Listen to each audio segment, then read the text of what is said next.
take it away. All right. Last time on Dragon Ball Z. No, wait. Fuck. Last time on Heroes and Villains. And our dream team went through some shit last time. Durbin, being the handsome stud he is, went back to his place, faced with the other two idiots, and just hung out for a bit. Then the two idiots left, and eventually came back, dropped off a kid, and then his place got raided. And that's about it. You forgot a lot of stuff. Yeah, I know. But we also fought a Graboid. We also fought a Graboid. Yeah, that's from your point of view. Yeah. From...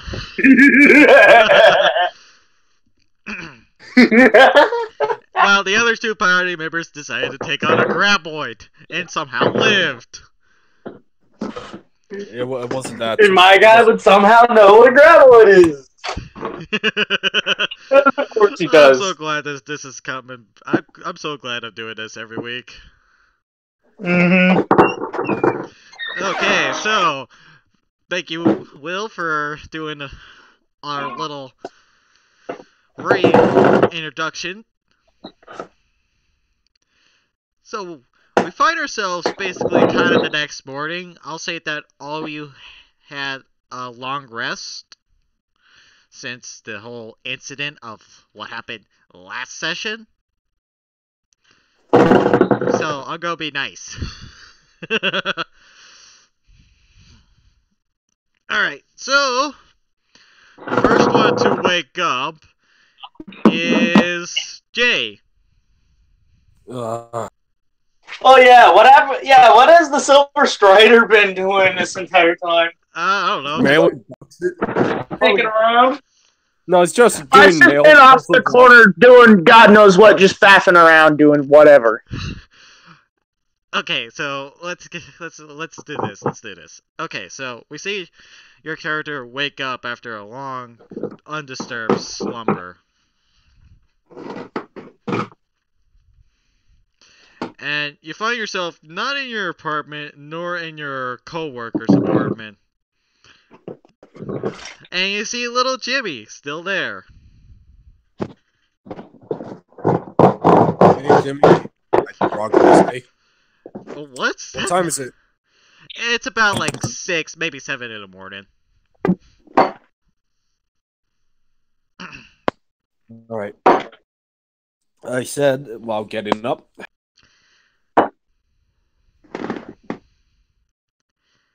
Say, where's Leo? He left. Said that he had to take care of someone. Right. Dude. Well, I suppose I'll make my errands alone then. Okay. Be careful. Yeah. Oh! And I just... By the way, there's, you know what, I'll leave that for you to figure out. Fine. The big guy doesn't like me telling you some stuff. Fine. Keep your secrets. It's not my fault, I want to tell you.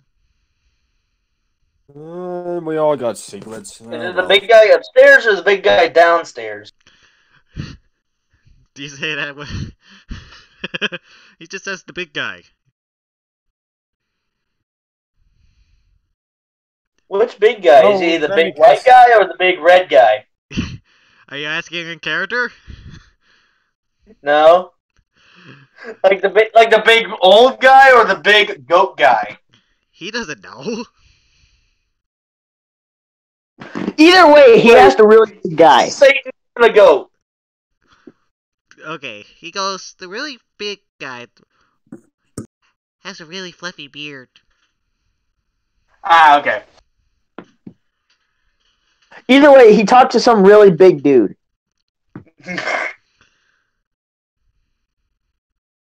Well, I don't recognize anyone of that. Oh well. I'm going to get myself breakfast. Set like literally every depiction of God. Big old guy with big fluffy beard. Yep. Anyways, as you go into the main room, I'm going to say the kitchen. As you go to grab some breakfast, wake up, Dervin, and you're not. We see your character actually walking out of his bedroom.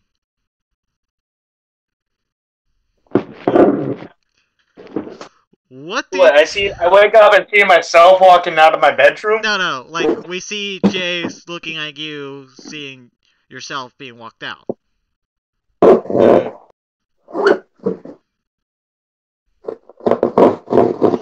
Also, do you typically wear pajamas? No. Okay, so no, he's a workaholic. He's pretty much a workaholic, so he ends up blacking out or passing out in his got it. Oh, that reminds me. Jay, you don't mind if I show everyone your art, do you? No. Alright, so Jay here actually made us some pretty nice art. Look at art. It's glorious. Where is it? It should be on the streaming right now. It's in the artwork in our folder. It's a little bit up. In the Discord. Yeah, it's in Discord. Oh, here we go. I'll show it to you later. Anyways, I kind of showed it like briefly at the very beginning, so we're good. Anyways, back into the scene.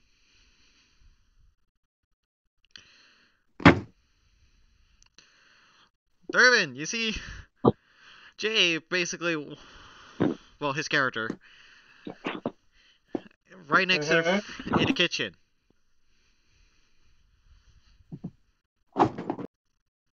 I'm just scavenging for food. I don't really interrupt him. I just let him do whatever. He just seems to be raiding the fridge. I don't mind. Right. I can always go grocery shopping. Alright, so you find yourself some eggs and whatnot. There's a toaster strudel. There's no. If it goes in a microwave or it's like frozen like that, it's not there. He doesn't do TV dinners. He cooks everything. Like if he makes something, it's something he makes himself or someone else has made. Okay, who's making that noise?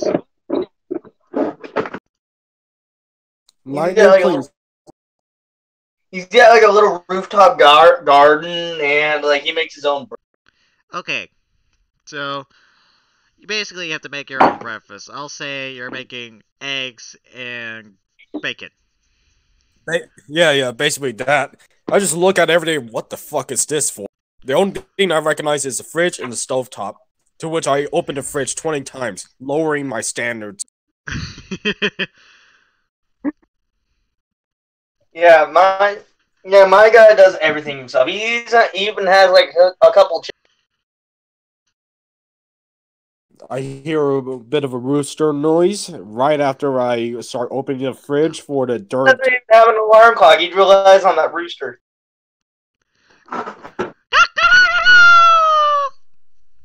What in the fuck? It's a retarded rooster. Alright, whatever. That somehow talks. I pull out 2 eggs and 3 bacon strips. Bacon strips, and I just search for a stove, and a pan, and a butter. Alright, as you're basically cooking breakfast, the entire house is now being started filled with this glorious smell of bacon and eggs. I need you, Jay, to roll a survival check. No, I think it would be a cooking utensils check. That's an actual tool. Is that a tool? Yeah, it's a tool. Okay, so just roll the tool then. Look it up in the book. Tool? Up in the compendium, drag it over or whatever, and it'll set itself up, and just click on it, then probably delete it. I think I have to make a custom, and basically just just roll a survival check. I think I'll add it a bonus. So. Yeah. All right. Oh. Okay, so I'll say it's gonna be a. Ow. I'll go be nice and say it's 11 since you're cooking with proper cookware and whatnot. It's a little crispy. Yeah, it's a little it's not the greatest eggs and bacon, but it's something. And you slightly burnt the bacon and eggs. Just slightly. Which is okay, because I enjoy burnt bacon a bit more than anyone, except for the eggs. Yeah, you burnt the eggs. My guy will proceed to cook breakfast for everyone else when he realizes, it's morning. Yep. As you look out the window, you notice that it is a very beautiful day, and almost instantly it starts to rain hard. Wait, are the birds singing and are flowers blooming? No. Basically, from the nice, beautiful sunshine. Then it's not from the beautiful sunshine. So it's not a day. It's not one of those days where kids like Kara should be burning in hell. No, it is downpouring. Well, Durbin wakes up. He looks out the door, and he realizes, it's morning. Time for breakfast. And seeing how everyone else is here, he decides to make breakfast for everyone else. All right. So you make everyone like a fancy smanchy. He plans on making fancy smanchy omelets for everyone. A pancake or two for the kids. Alright. As you guys are doing that, we see kind of running in the rain, delivering some mail after your little exploit. We see you outside of Dervin's building, and apparently he has another package today. Yay. So we see your character go into the... do you take the stairs or do you take the elevator? Stairs! Okay, as you take the stairs, you seem to run up. I need you to make a dexterity check. Even though you're a speedster, you still could get tired. Because stairs is what tiring. a mad lad. They're stairs. Okay, so you do pass. Worse. As you're running up the stairs, you don't get that too tired, and you find yourself nearly on the top floor where, Dervin lives. As you run basically to Dervin's room, you notice that a light fixture that's across from his hall is actually broke. And you see that there's actually a dent in the wall. It looks like whoever was here caused one hell of a fight. Someone fucked up. So, do you ring the door? But yeah. I knock on the door and I say, I got your package. As soon as you open it, a flood of amazing smells comes flooding your nostrils. Smells of bacon, egg omelets, pancakes, and freshly squeezed orange juice. Heck, even a sausage or two. Alright, that's exactly what smells like food! With homegrown ingredients and produce. Okay, that's exactly what smells you see. Smells like food!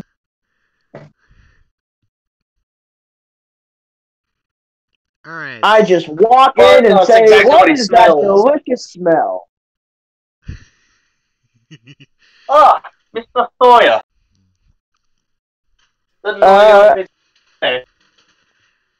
Well, I'm kind of on the job here. I see. Oh, but just set it on the counter there. Alright. And as you do, you notice that the place is fucked. Yeah, And yet the- somehow the kitchen has been here? freaking.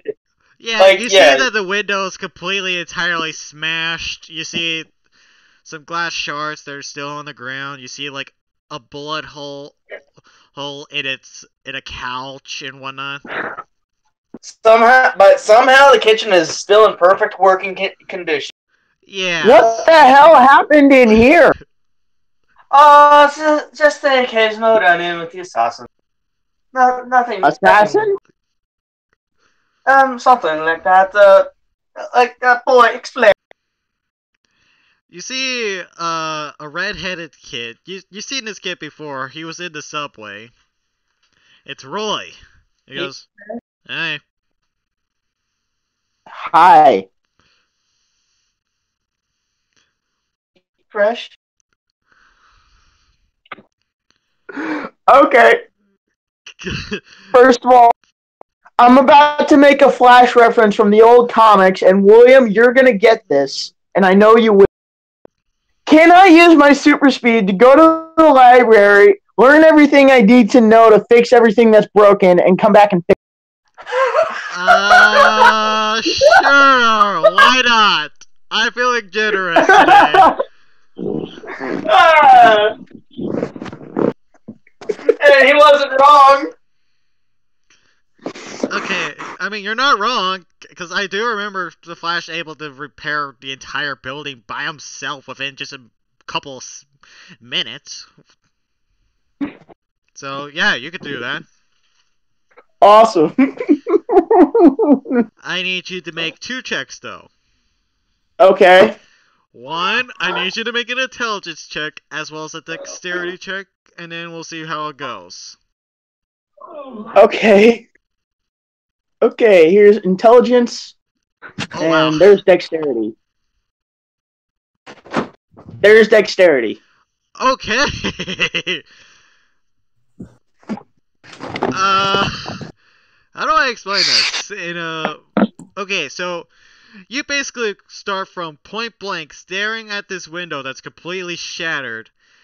You run all the way to the nearest library, which so happens to have construction for like windows and stuff. Then we see. As I noticed that he's doing this, as I notice him doing this, I prepare a large breakfast. Okay, I'm probably gonna need it. you're gonna need it. As about a couple minutes, maybe a few seconds pass, you see him run back in and repair the entire window. It's basically brand new. And all the glass that was broken and that was still on the floor has been cleaned up and thrown away. And Because that's just how I roll. and you see him. Yeah, and literally you just see Durbin just like working like a master chef, like a cooking wizard without the magic, or psionics for that matter. He's just doing these like weird like spatula acrobatics and stuff.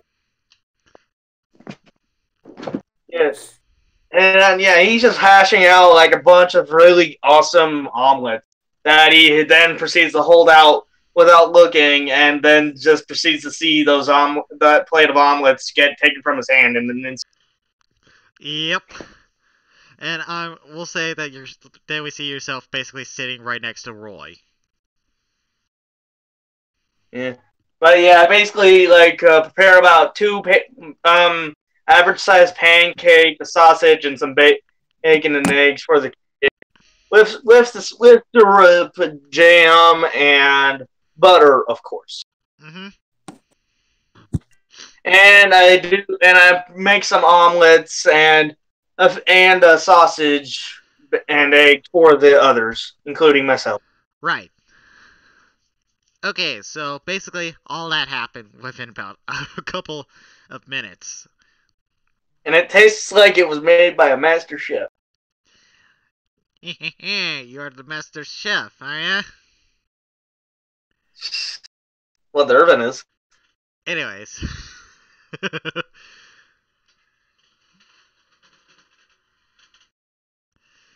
Alright, so basically, as all this happens, you hear a knock at your door, going at least like this. I get it. I get it. No. With caution, I go up, stand up from the table, and just kind of look through the little door peephole with caution. As you look through the peephole, you see no one is there. So, what you see? Nothing. Literally. And he literally just like from the other side of the door, just like grabs the doorknob and opens it without being in front of the door. You know, like that. You know that. You know, like especially like. As you open the door, you don't see anyone coming through nor going out. I see. Pranksters, that's what it is. Alright, well, I go to my little camera monitor. Alright, as you go over there, you notice that there is a flyer stuck to your door.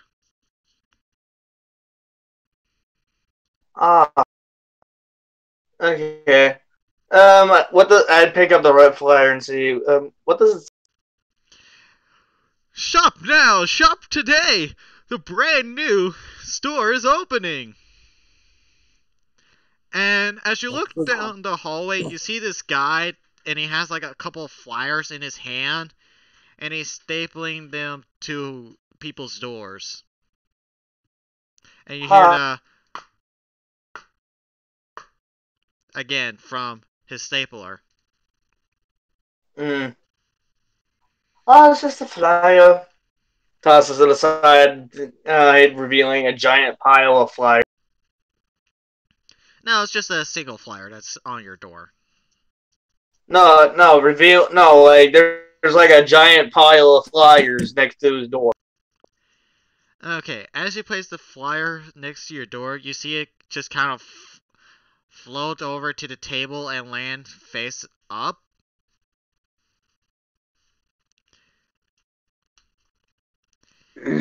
And you see, you didn't notice this from earlier, but there's actual magical runes. And you see a magical image of a brand new mall that's being opening. I don't put any trust in it. Like, I put trust, like, I don't pay any heed to it. I don't care for those types of things. I, on the other hand, take the flyer and I observe it. New mall. Yep. Just continues eating his bacon. Does it say where this mall is? Yeah, it's actually not too far. It's about basically a couple of blocks away. I just have like a view of a mall. Yeah, there's like a mall nearby to your place now. Well, I literally don't pay any heed to it. I go up to feed the chicken and feed the goat. All that stuff. I feed the goat. Oh, water the plants. And, yeah. I suppose I need to buy a new shirt now. Then I decide maybe I should go to this new mall. Check out what it gets. And I just fold the paper up and just put it in my pocket. Alright, so are you going by yourself, or is anyone else deciding to go with you? Oi! Mail boy. You coming with? Sure, why not? Roy, do you want to come with, see this new mall? Yeah, why not? Alright, fair enough. And I just start taking the elevator downstairs with all of them and get them into my car. Alright, you hear do do do do do do do do do do do do do do do do, and to you, Strider, this is just torture. You could have easily got it to the bottom floor by now. How long is this going to take? As it stops at the 15th floor, you see a woman coming in as well. She's pretty well dressed, for the most part. And she comes in to the elevator and she goes, I'm going to the ground floor as well. What a coincidence. Yeah. That's nice. And I start pressing the close button really quick. Hold that elevator! You see this, like, fat, chubby guy coming. Hold that elevator! Close that elevator! And while he's running towards us, can I just slightly step off the elevator? Hey, Michael. I would like to just step off the elevator. Michael, are you thinking of what I'm thinking? What? Oh God! I give the big fat man the stare while still pressing the button. No! You see this guy like, and he's almost at the elevator, but the doors just now shut as the elevator goes down. And we hear. I wouldn't like to meet that guy in Apocalypse. And you hear once more. Do do do do do do do do do do do do. I could have easily gotten down by now. And as they're enduring the torture that is elevator music, Dervin's looking up online martial arts. Alright, as you're looking up online, you do find some online videos that's like for beginners and whatnot. That's basically teaching beginners who have like no money and whatnot, like the basics of martial arts. Well, I have money, so I'm gonna look up the best I can. Alright, as you look up for the best karate studio, you do pull up that mall once more. And it says... No, I'm not looking for karate, I'm looking for Krav Maga. And it says, High Noon Karate Studios. Like basically, here's how I'm thinking it. I'm gonna either look up for Muay Thai, Krav Maga, Judo, and that's about it. It has those. Okay. He just decides, yeah, might as well. So basically, so here's what he does. He just, goes up down to the garage. And goes down to the garage, and let's see. He orders up his Rolls Royce, and he asks one of his chauffeurs. That's not maybe. Right. We'll say that this is Ivan, just for the time being. That's pulling up your Rolls Royce. Is he Russian?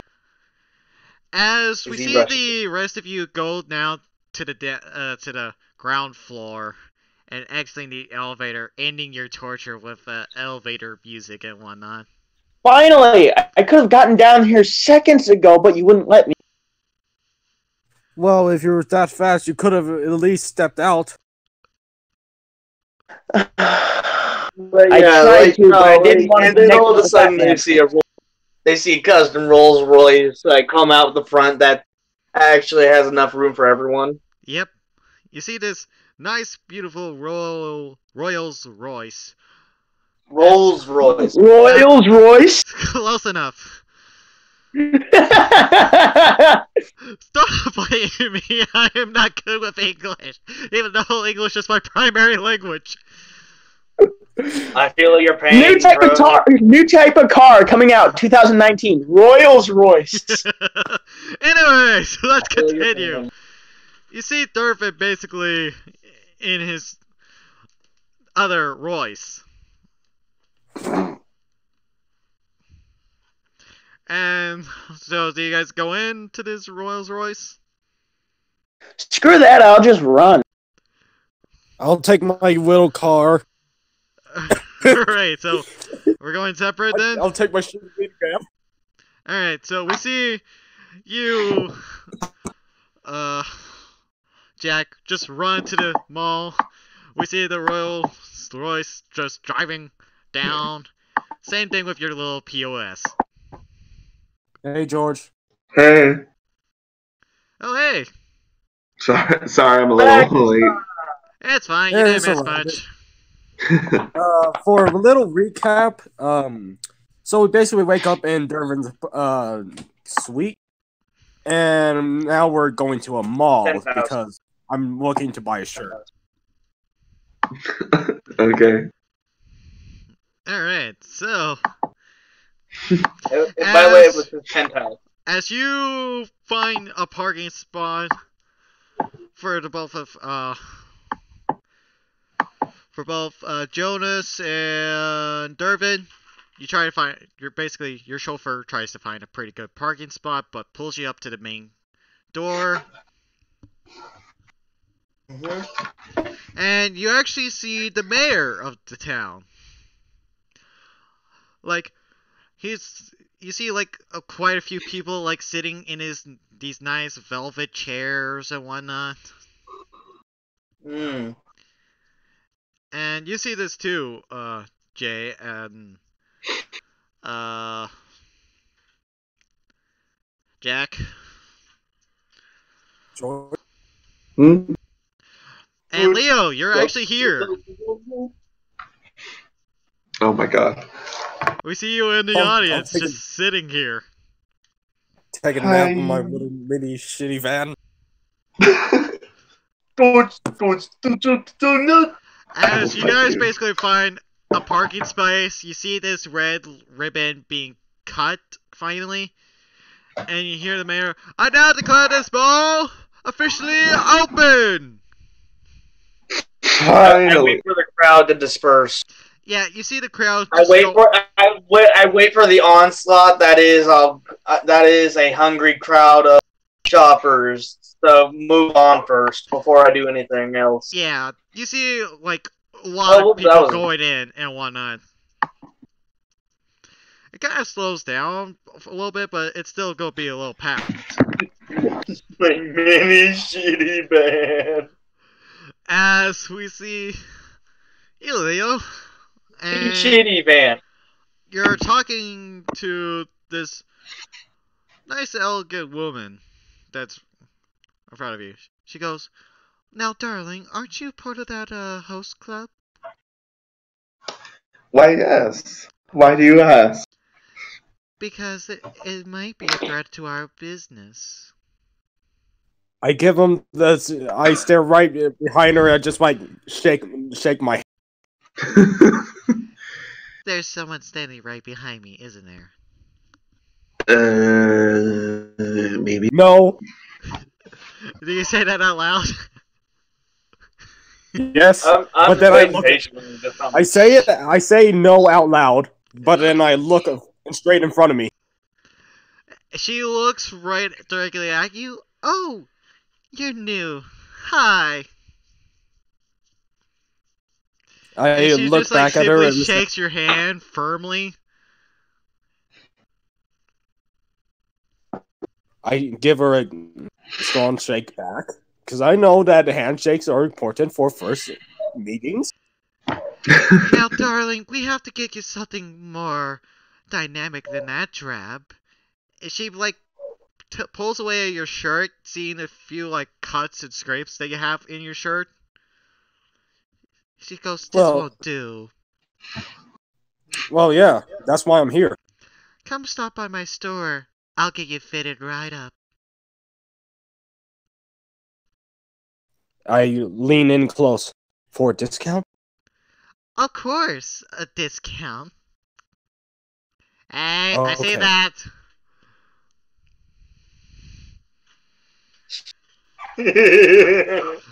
Okay. Wait, hold up. Hold up. Whoa, what's going on? Look up to where you're and Leo's at. Just look above you guys. Oh, god damn it. Yeah, I can't show that. I don't think.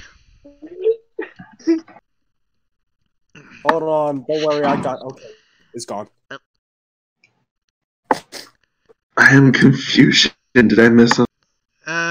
Nothing much. You just missed on the fact that Silver's Twitch is gonna get demonetized. Not only is my Twitch going to be demonetized, but probably my YouTube as well.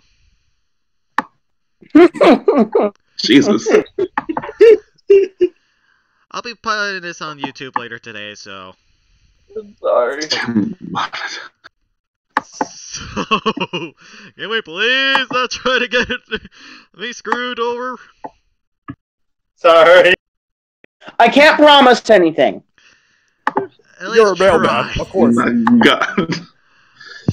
She goes in, and you see Dervin coming out of his Royal Royce, as well as you see Jack basically running up here and just stops with you guys.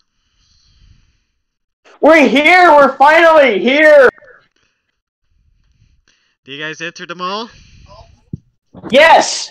Alright, as you guys enter the mall, you see that this is just a main hallway, but you see that it has a lot of people coming from in and out of stores and whatnot. I know how it's pronunciated, I don't know why I'm messing it up. The stairs. But yeah, there are stairs, there's like at least a good 5 floors in this mall. Hell, there's even a roller coaster in here. Roller coaster! There's not just one roller coaster, So it's obviously. a roller coaster. Think of kind of like the Mall of America, sort of. It's a royal coaster because apparently Rolls is actually royal. Very hilarious. Yeah, how's that Royals Royal hoist doing for you? God dang it. You are not going to live that down for the rest of these sessions. I know. Yeah, whenever you say roll or rolls, it's royals. Okay, roll for initiative, you Royal jackasses. It's a royal coaster. It's a royal coaster. I don't mess up all the time. Come on, give me some. Give me some dignity, come on. It's canon now. Okay, so as you see the roller coaster, you see at least a good 3 of Royal these. coaster. This is gonna be an interesting session, that's for sure. Anyways, you see quite a few stores on multiple levels. And you see basically the mall's map. It is huge. This was a huge undertaking considering that they did this within a year. This is amazing! You see that there's a workout place for like runners and stuff. This place is a paradise. I'm going there. Alright, we see you basically going over that direction. Where do you guys want to go? There's like any type of store you can imagine. It's here. I look for a weapon shop, or at least a gun store or a knife store. There's actually quite a few gun stores here. There's Ajax's gun store. You see the K-Bros, guns and ammo. And you see one more store that's called Holy Trinity Guns.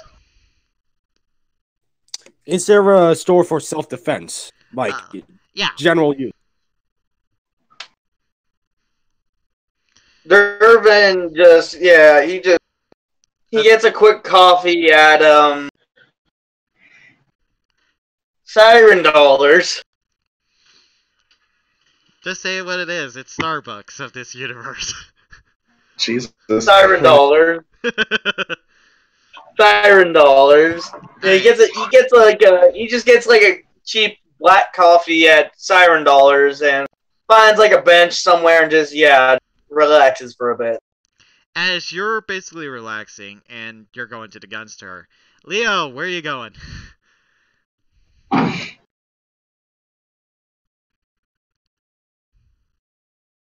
Oh, wait, I'm going to a gun store? No, I'm still looking at the map, actually. Okay, as you're looking at the map, you see that there's quite a lot of stores. There's an entire wing just dedicated to food. Wait, Lee, what are you here for? I was just passing by when I noticed there was a big crowd here. Very interested in big crowds. But honestly, if anything, I'm probably here to buy a new weapon. Alright, so Ooh. you see Sunducks. You see That's on the Starbucks. map a familiar name to both Leo and Jonas. Is y'all's host club's name. Oh, fuck. What the heck? You guys didn't get the memo? I figured out the name of the Starbucks in this universe. It's called Sunducks. Wait, shit, what was our hostess club name? Orioles? Yeah, Orioles. God, what a lovely name. You basically see the What's up? name appear at least twice. You see Orioles with an M and Orioles with an F. Is there an Oreos? Probably. Makes me hungry. I am visibly taken aback. Leo's jaw drops and he starts running towards their location.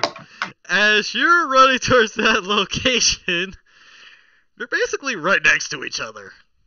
As you're basically heading towards that direction. Alright, so you're basically still staring at the map, Jay? No, I just follow. Okay, so you're following Leo? Yeah, I got no idea what this Oriel's doing here. I'm quite curious. As you basically follow him, we're going back to Durban, because it's going to take a few minutes before... Actually, we're going to go back to Jack, because you're now at the workout place, and you see quite a few treadmills, some workout stations, and you see a guy at the desk. And he's just like typing away on the computer. And I go over to the desk and slam my hand on the counter and say, "Sir, I would like to use that treadmill." oh, you would like to use our treadmill? Yes. Would you like to sign up for a membership? Yes. Alright, so today, since you're here on the first day, you actually get a special offer. You actually get an entire year absolutely 1% free. Yes. But after the year... Nothing better. But after the year is over, basically, you have to pay about $5 per month. Okay. So I need you to sign all of your legal information here. He gives you like basically legal documents for like, I will do such and such, blah blah blah blah blah blah blah. Basically, it's like Fine, I'll be right back. It's basically like legal documents, and there's actually a nice waiting room. I go into the waiting room, I speed read the whole thing, and I just sign away everything in the blink of an eye. Okay, as you're signing away, you see like a couple of guys, and you see quite a few girls like here as well, and they're like signing away, like they're reading it properly and whatnot. Yeah, don't reveal your powers. And you see one of the guys. I'll just sign away normally. You see one of the guys just like, hey, you. What? What? I don't like your face. Well, nobody said you had to look at my face. What do you mean, such a jackass? I don't know. You just randomly came up and said you don't like my face. What's wrong with you? I don't know. I just have a pretty good read on people. You just seem like the guy that just would be an asshole. Okay, fine. Well, you don't have to talk to me. But we're talking now, so too late for that. Damn it. I could break your logic, boy. Whatever. I'm just trying to sign away my papers so I can go run. I do that all the time. Yeah, you see I'm like this missing a nerdy copy. guy right next to him that says, I do that all the time. Oh, gross. I just I want to break sign my logic. paper so I can go and run on the treadmill, okay? Alright. Sign your I break your logic all the time, Michael. You know this. Alright, so as you guys are basically signing away papers, we're gonna go back to Durban, as you're basically drinking your crappy coffee. You've had coffee that was way better than this. Hell, you could bake coffee better than this. I literally have a cocoa tree. I And- literally have like a little greenhouse where I grow exotic plants, and I actually got a cocoa tree. Yeah. Holy shit, we're flex, but okay. As you're basically drinking your coffee, you see this woman just like sit right next to you as she's drinking her coffee. And she's wearing basically a brown leather jacket with kind of like navy type clothes. She's wearing kind of flats. She seems to be some type of reporter just based on her tag. Well, literally after as he sees this chick just sit next to him, he pulls out a book that has like a picture of a golden bowl on it, and he just starts reading. And he ignores any of her attempts to conversate with him. As you're reading your book, she pulls out her book, and it's the exact same book. Do you not get the reference when I say golden bowl? No. It's Faust. Hmm? Faust. Spouse? Yeah, Faust. Faust? yeah, it's something about German devil or German god that is actually a devil. You know, biblical okay. kind of. Yeah, she's reading Yeah. something similar.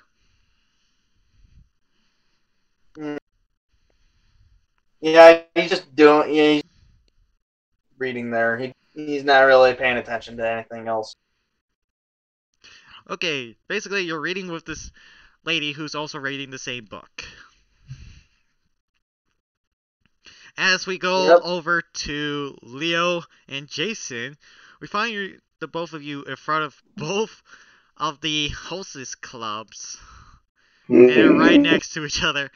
One that has M, and you see like ladies, like all ladies working there, and F, and you see all men working there. Oh my god! I give a very disappointed stare. At who? Both.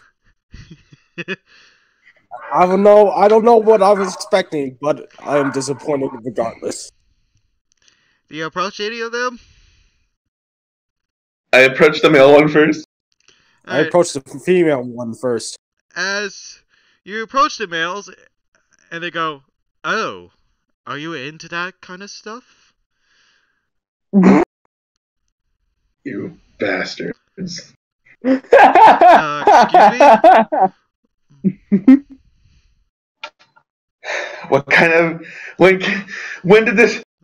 You're there. And Leo's very perplexed at this moment. Oh, did you work at the one over by where did I say that one was at? Downtown.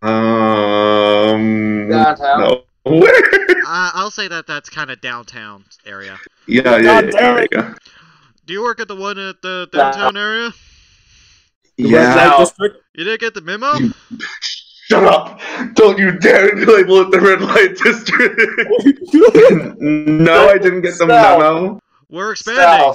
He shows you a memo letter that you would have received that you guys are basically expanding. It brings tears to my eye. Now, we're not the whole sex group. This is basically just a way to lure people to the main one. So you're advertising? Basically, this is like the comfort. Like, oh, you get to hang out with us, but if you want true comfort and hang out, go to the main place. It's the director's idea, not mine.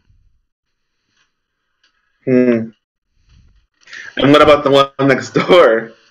Oh, all ladies are working there. Basically, if you're a man, go over there. Or unless you like, men. Huh, yeah. And So- as we see you approach the ladies, they go, "Hello, sir. Oh my goodness. How can I yeah, help you?" hey. Yeah, you can help me out with the names. What's with the names? I thought there were only one Orion. Yes, we're expanding. Expanding? Since Yeah. when? Today? Today. Yeah, you didn't get the memo? You Nay, work at the nay. you're the bouncer at the original location, aren't you? Yes. Could say. You should have had the memo Mm. that we I were didn't. expanding. Where was that being passed about? Oh, I'm sorry. Basically, we're just kind of the main front to deliver more customers to the original location. Basically, it's the way to lure people to the original place, if you get my meaning. Yes, actually I do. There's just one catfish trap. Well, yeah, I don't particularly like it. But hey, work is work. That much I can agree with, and I give a little, a nod. Anyways, would you like a massage? No, nay. Oh, I'm not here for a massage. cool. I'm quite curious where this came from. Oh, you would love our massages. Well, Especially, listen, Amateurs. especially having like a group of women that are like caressing you and whatnot. Well, tell me this: is it I'm sorry, that's just part of the, part of the biz. what about employees discount? Anything like that? How much do I have to pay? Technically, employees discount gets about 50%.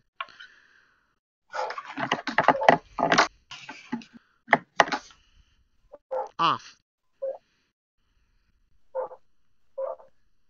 So let's say I vouch for a 30-minute massage, no happy endings. How much would that be? About $39. Eesh, I don't have that kind of cash. Well, I don't think I do. Out of character moment, how much is 5 gold worth? I think 5 gold is about $5. Ah, okay. Good enough. Alright, back to character. Well, I don't have that kind of money, or even the time, but thank you for letting me know. And I just walk out and just say it behind my back, hey, Remember, you get half Okay. off. So, I finished reading my book. I get up and I wander around a bit, and I notice this place, and it says Oriel's, and I notice Ghost walking away from it, and I'm thinking, is this a massage place? Is this a masseur's? Is this a brothel? No, I'm thinking, is this a masseurs? You know, like it's kind of like a spa place, but it does massages a lot of the, that kind of thing. Basically, anything has ever happened in the anime host club is basically here. He doesn't know what that. He doesn't know what a host club is. He's never been to the one downtown. He literally thinks this is just like some sewers. Hello, sir. How can I help you? Yes, hello. Are you a masseurs? Oh, we do more than just that. Oh, like what? Oh, you know, we make people feel better about themselves, if you will. We're not pharmacists per se, but we basically make what would be a good example? We basically make men feel like men, I guess, would be a good example. They make people feel good. Oh my goodness. Oh god. Okay, So, regardless of what you want, we could basically feel your desires. if you say so, just here for a quick massage. As I am been very stressed lately, and I would like something to relieve said stress. Absolutely, sir. This way. She leads you basically. Hey, so Jake. Yes, how much it is. Okay, sir. We have different increments for each massage. If you want to have like a half-hour massage, it'll be about $30. If you want an hour massage, it'll be about $60. But if you want a special type massage, she points to like a chart, and you see like there's this awesome massage that's called the Ultra Massage, and it's like over $500. I did What are the details of this Ultra Massage? Oh, you don't want that. That's way too expensive. Oh, I assure you, I can afford. Okay, it's your money, not mine. Fucking flexing. No. He's just asking for the details, and he's just telling her he can't afford it. Basically, she tells you that basically it would be the best massage ever. And basically, you would not be comatose. Basically, you could potentially be knocked out. He goes for that. He pulls out his debit card. Yeah, rings it up. He goes. He might feel so relaxed he'll just pass out. All right. As you pay for your expensive massage, you get the works. You get a spa treatment. All these ladies like hang out with you and they massage you. It is absolutely divine. That depends on what they're massaging. Yeah, it depends on what Is it that full body massage? It's a complete body massage. Oh. Oh, so they're massaging everything. Yeah, everything.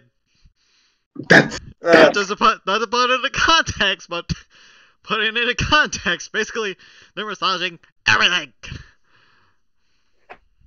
I am not going to say that out loud. Just to be on the safe side. I'm just he probably would have passed out by the time they got to the waist. Yeah, you are wiped out. Just give me a fresh sheet so I can draw this. And it just gets better when they get below the waist. Oh God!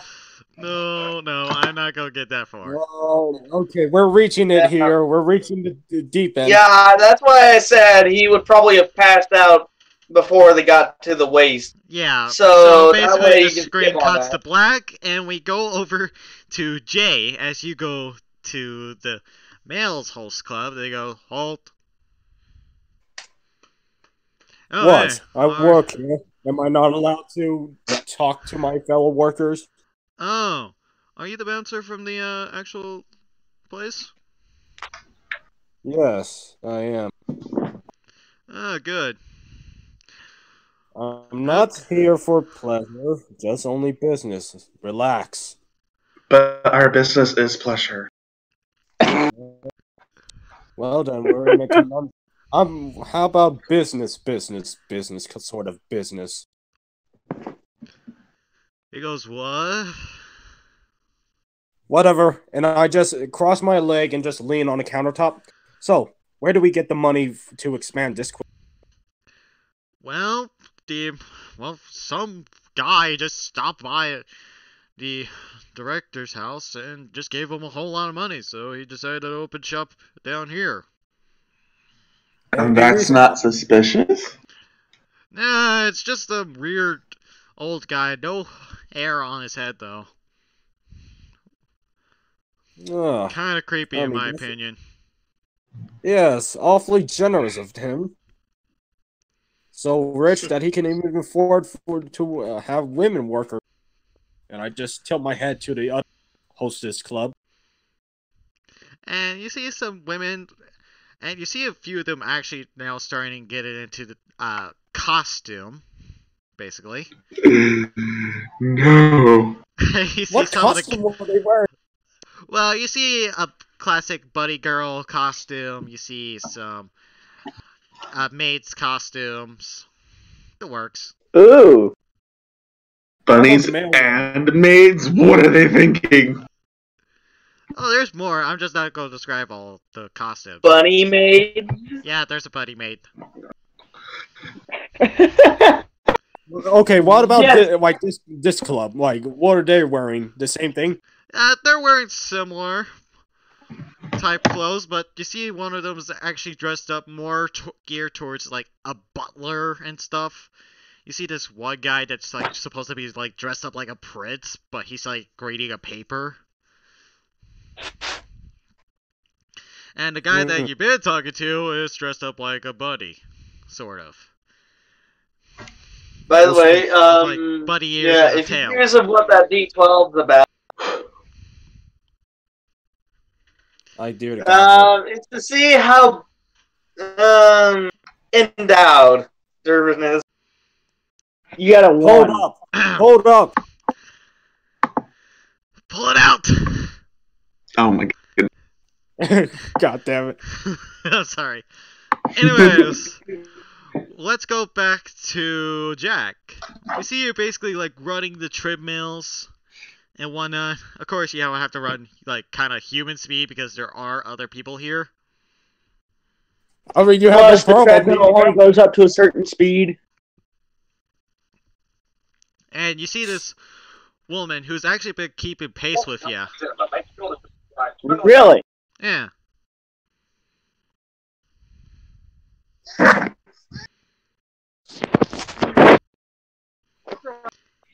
And she's human in nature, basically.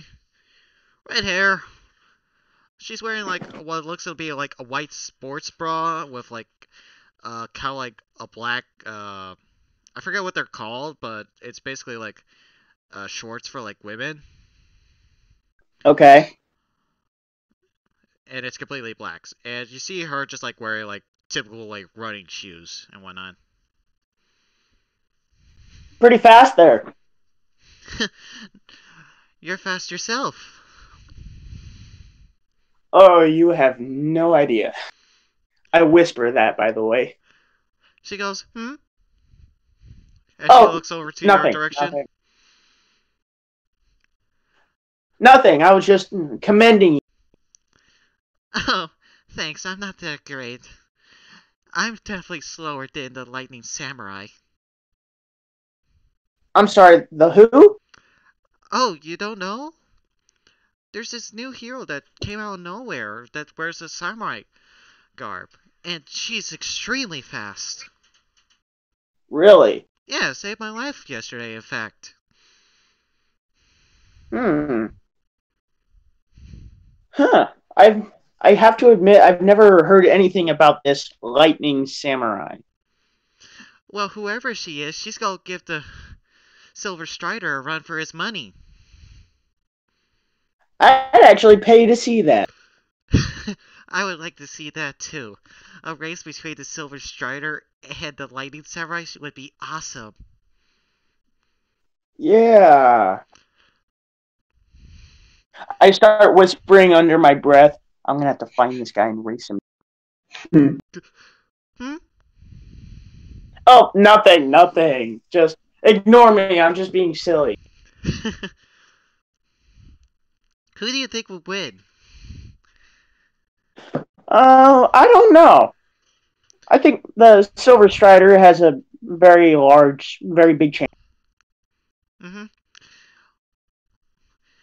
Well, I do know, and she's basically doing this as she's running. I do know that basically he's fast enough to be fast as lightning. Yeah, I've heard that as well. I mean the samurai, not, the Silver Strider. Right. That's for what I've seen, at least. I'm not sure how fast he or she could go. I will pay to see it, though. We might find out someday, though. Maybe. I wonder how you would track it, though. That would be a very good question. I'm sorry, I'm being completely rude. My name is Elizabeth. Jack.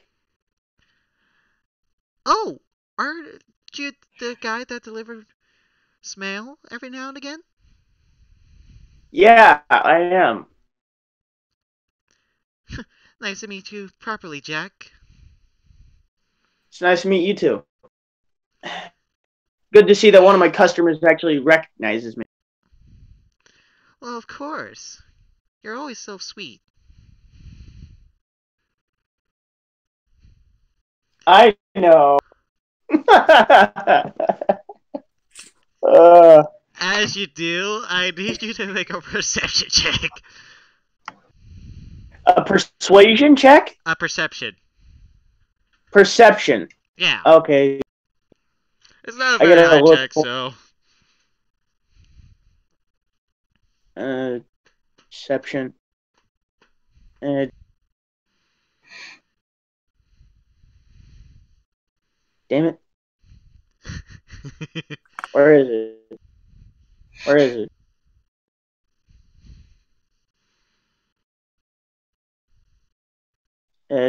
With the, that would be kind of. Should be underneath nature and performance. It's in skills. Yeah, it's in your skill tree. Oh, okay. Yeah, the skill tree is underneath saving throws. Yeah.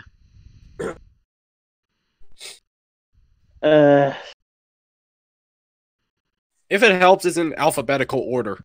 Yep. Anyways, while you're trying to figure out where that's at, we see Leo and. Oh, there we go. Found it. Okay, 21.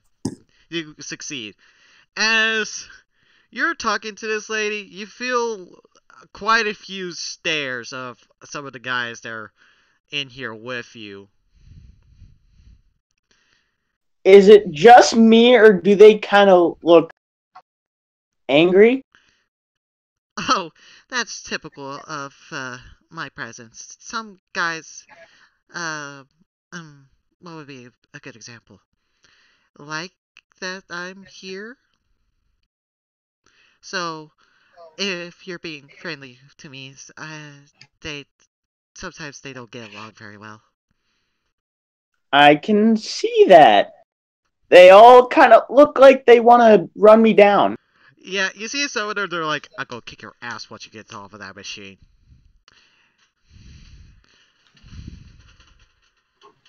You see, I think I'm gonna go. You see a few guys that are like so jealous that they're like, "Hey, I could be faster than this schmuck," and they go try to go faster and they slip and they fall on their face, and because it's a treadmill, they get watched off. Good luck with that, Pat. Yeah, basically they're trying to compete for this woman's attention. I swear, all guys are horn dogs. Yeah, a lot of us are. Anyways, it was nice talking to you. Nice talking to you too. I think I'm gonna leave because I kind of value my life. I think I'll head home too. All right, it was nice talking to you. Nice talking to you. Bye. Bye. As you're basically leaving this newly found gym and whatnot.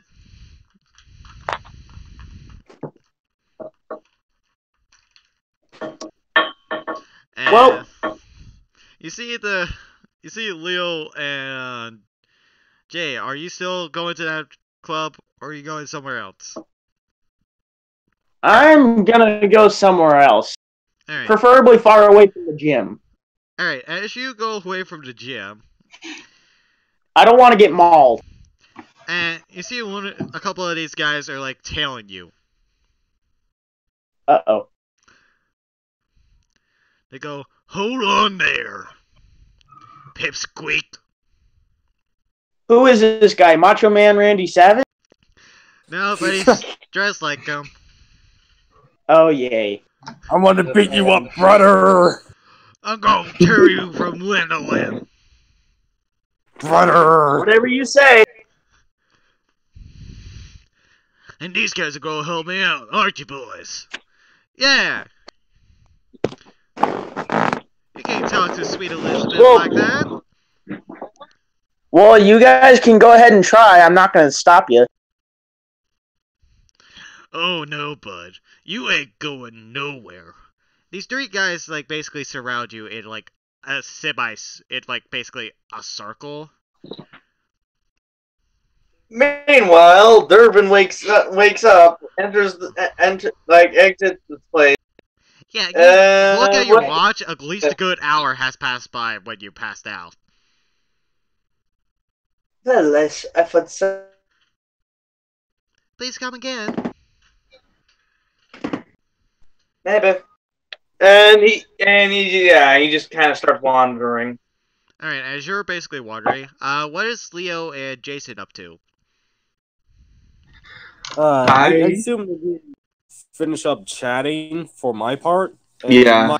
Alright. It goes, alright, pal, I don't know who supplied the money, I just know it was some crazy old guy. Of course, you can always trust crazy old men. After all, that's what we're here for. They're here for. Mm-hmm. Oh, I heard there's gonna be women at the original location. So sounds one step closer to a problem. But I keep it to myself. If you ask me, we're getting too close to be a brothel. I can't help but laugh. Yes. Yes. It was nice greeting with you, especially now that we have the memo. Say, where can we get some self-protection for cheap? Protection? Don't say it like that. Oh, you mean firearms. I thought you meant the other protection. I will call it protection and not self-protection. Otherwise, I'd be, well, and I just wave my left hand. I don't get it. Whatever. Do you know where we can get some defensive? Yeah, there's a guy that's selling some guns cheap, but he's a little shifty. Uh, The best kind of man. He's well, if supposed old to be. man, He's supposed to be somewhere around here. I haven't seen him much, but I've seen him sell a few armaments. How much do you want to bet he's the guy that dresses like Macho Man Randy Savage? Oh no. How much you want to bet his name is actually Shifty? Alright, so do you try to find this shifty looking Let's man? find the shifted character. Yeah. yeah. Alright, I think the host. I just think the man. no problem, man. Hey, that outfit looks good on you. I hate to say. See ya. Yeah, I hate to say it too. Yeah. Well, Durbin's just kind of trying to look for the others. It's getting a little late for him, and yeah, he wants to go home. You basically see Leo and Jason basically just finishing talking with this guy. Okay. All right. Well, I know where they are now. Where's Mr. Soul? As you guys head back to where the jam was at, you see three guys clearing Mr. Jack Sawyer, and the guy that's dressed up like the Macho Man picks you up, and he goes, "Alright, pal. Stay away from Elizabeth, and you won't get harmed. Sound simple?" And what if I don't want to? Then you'll go end up with a lot of broken bones. I go walking up behind the Macho Man and say, "Well, hello." I'm trying to be intimidating. I'm like doing the whole like demonic thing. Slithering slick tongue. As you say, "Well, hello," you get clobbered. Let's see if this actually hits you first of all. Holy fuck. Wild That cannon. surprisingly misses, considering I gave him a 10 as his modifier. Well, Wait, what's your armor what? class? Well, Oh, wait, he does hit you. hmm. Because he rolled a 13 because of his modifier. As you say, "Well, hello," you see him like turn around with his eyes closed, and he uses the backhand of his fist to hit you for about 10 damage. God damn! Jesus. And Okay, Durbin's pissed now. as you fly back about at least a good 10 feet. Durbin gets up, pissed, and he looks at him with the most demonically pissed stare, and does that whole demonic vision thing. Alright, let's see if he passes that. Yep, He's not very that bright. That would be an intelligence on my. Well, let's hope. That ended up being cocked, so I have to re-roll it. Let's hope his intelligence is. He passes. Damn it. He rolled an 8. He goes, "You trying to scare me with that demon face? I've seen hell, boy." Hmm. Hey, are we observing this, Leo and I? Oh yeah! It's the literal dick fighting contest. You see him like basically drop Jack Sawyer. Like, "Boys, keep a hold of him, make sure he goes nowhere. I got some pain to mess with." As he basically starts to approach you now. Me? Okay. He's approaching Durban. Okay. Before he does anything, can I just speed around and like make sure he doesn't do anything? But aren't they holding on to you? Yeah, they're holding on to him. But you could phase through and do that. I need you Okay, to roll a check, though. Okay, Yeah, guess before what? I I'm roll gonna the check, hammer of Inquisition this guy. I want As, to phase through their hands, go up to the main guy, pull his underwear over his head, and run off. as I you think go that to would do require a that, strength check. he's not wearing any underwear. Oh shit, he's going commando. Okay, scratch that. You see him, like, But yeah, turn no, but towards yeah. you, and he goes, I'll deal with you later. I got But no yeah, time seriously for this pissed crap. now. I got But no yeah, time for seriously this crap. pissed. Alright, seriously pissed now. Dervin looks up at him and does 2 points and does Hammer of Inquisition. As you go to attack him mentally, No, I'm not even attacking him. Like, literally, as an action, I choose one creature I can see within 60 feet of me. The target must make an intelligence saving throw. On a failed save, it takes 1d10 psychic damage per side point spent, which I spent 2, and suffers disadvantage on the next wisdom saving throw they make. On a successful one, they take half damage. what's your save? I believe it was 8 plus my proficiency plus my int mod. So that'd be 15. He fails with a 13. He's still Okay. coming towards you. He picks you up by the scuff of your shirt, and he goes, you're going to have to do way better than that. He only takes half damage. Why is that? You didn't make the save. He didn't make the save, but he has a metal plate in his head. That Okay, doesn't what surprise does me in the that slightest. What does that have to do with anything? Oh, never mind. Scratch that. As you basically cause psychic damage in his cranium, you see him like press on and it grabs you by the scuff of the shirt.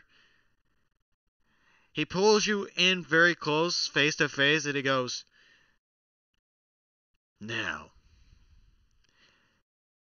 you have insulted me and my friends over there. Now, I'm gonna let you off on a little warning. Cause I got bigger fish to fry. As he's doing this, I pull out the deagle and press it up against his holy shit! As you pull out your deagle, he doesn't even like look away, like down towards it. He goes, I ain't afraid to die, boy. Are you? No. Fucking pull the You trigger. know why? Because I'm not. He just looks at him with like a cocky smile. I like it. And it's not because I have a gun to your face. It's not because you have me by the collar. It's because I am stubborn. You might want to check your waist. As you look down, you notice that I don't he look. has, I literally maintain eye contact the entire time. as you feel this barrel against your waist.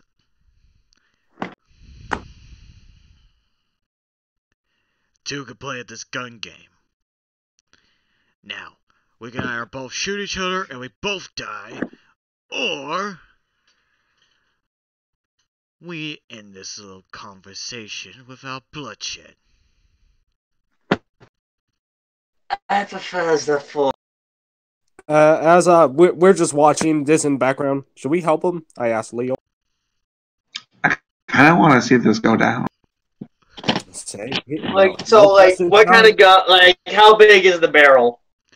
The barrel is actually a deagle as well. Like, it's a pistol. Ah. Okay, and it's pretty much in my gut. Yeah, it's pretty much in your gut area, like somewhere it would actually kill. Alright, so, well, no, there's not 100% chance you can actually die from being shot in the gut. Well, in this game, yeah. In this game, there is a chance. Yeah, but paramedics. Mm-hmm. You see, I can. You see, a shot to the gut may not kill. So I do not think that applies to the head. As he kind of motions his deagle towards his head. Right. But do you think I would be alone? Even if I do somehow mess up. You don't think my boys over there are going to just shoot you down? Oh, I can count on it. But who says I was alone? He kind of he kind of motions towards towards the two guys there. Do you guys jump in or? He motioned towards us. Like, do you want to jump in or? I mean, I guess. Oh my god! You see this like woman just like. You see this woman just like sitting right next to you guys, and she's wearing a leather jacket. As Irish type skin.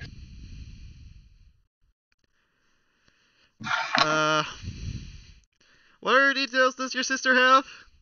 Oh my god. What? Jack? Oh, my sister. All right. Yeah. Cause I forgot about the hair color. I brown hair, green eyes, brown leather jacket. Okay, you see this brown leather jacket, green-eyed, brown hair lass with an Irish skin. Well, a Scottish skin color. And it's not the same one we saw at the. Oh no, definitely not. Okay. I quietly passed Leo a nightstick. It's my own stick. You guys know Oh haven't my. seen Roy in a bit. But you see the two guys that were holding Jack hostage are now both knocked out. Oh. From a silent takedown from Roy.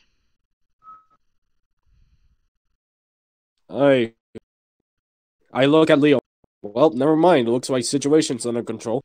And you see Roy like just sneak back into the crowd with like nonchalantly, and everyone's like not paying attention.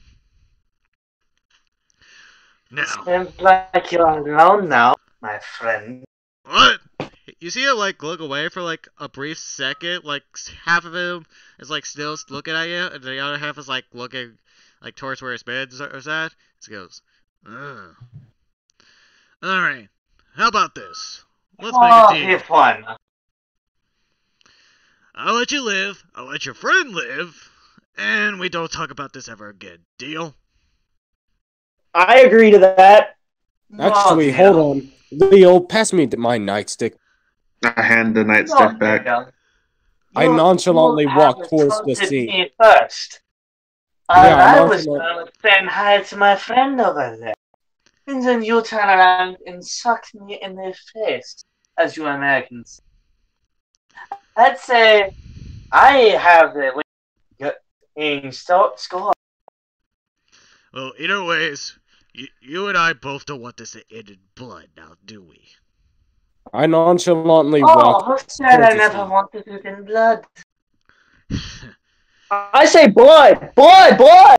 I'm just trying to put on my best poker face, and it's not even a poker face. I'm just like, I don't give a shit if my guy die. I don't give a shit if I die.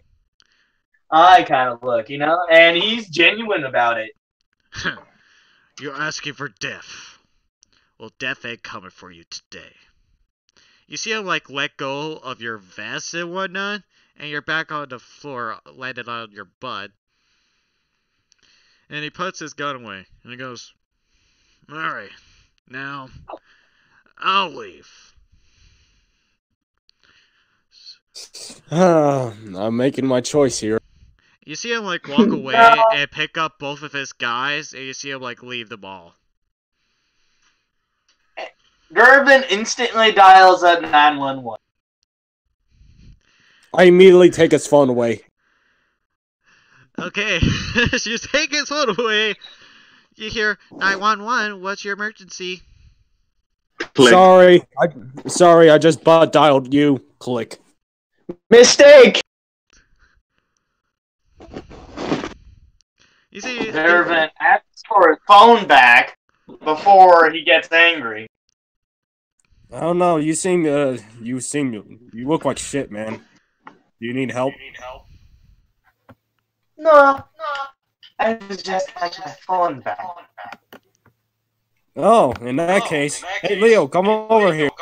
Okay. But what about the Irish lady that was next to us? I wanna. Yeah, Is she still there? never noticed.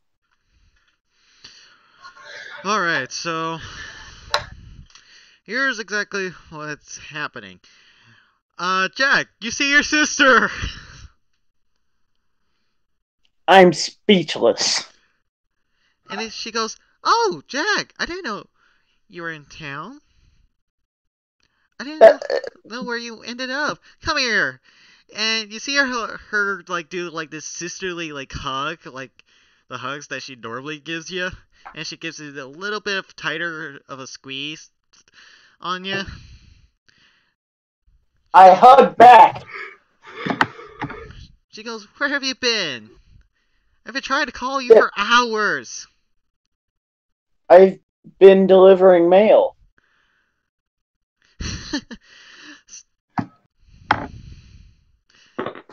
Who's your friends? That's Durbin over there in the suit. Hello, Over Mr. there is Durbin Ortega, at your service. She goes, "Hello, Mr. Durbin." Over there is Leo. "Hello, Mr. Hi. Leo." She shakes your hand, and she gives you like a little bit of a kind of motion with her arm.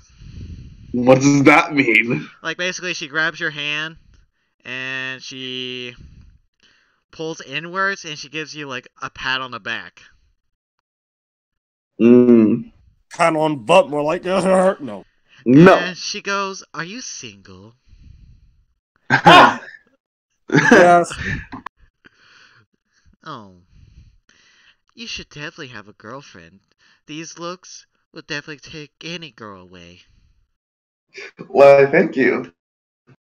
And this is... And she looks at Jonas. That would be Jonas. Call Alright. me Doug. If they can. "Hello, Mr. Doug. My, you are such a looker too." I have kids already. "Just because you have kids doesn't mean that they don't need a mom." I gave her the most what the fuck stare in my entire life. This woman is on a whole different level. Social etiquette? I'm sorry. What do you think you are, Johnny Bravo? No, Oh my no, God. no. No, but I have been referenced to that before. I give her a stern her. And I just continue talking with Durbin and telling him that having 911 is not a good idea right now. Fine. Because we don't want to have another scene. I second that motion.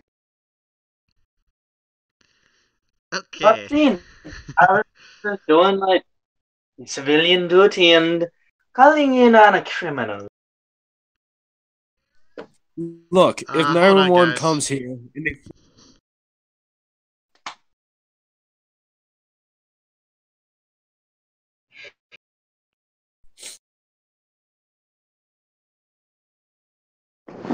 So how's everyone doing?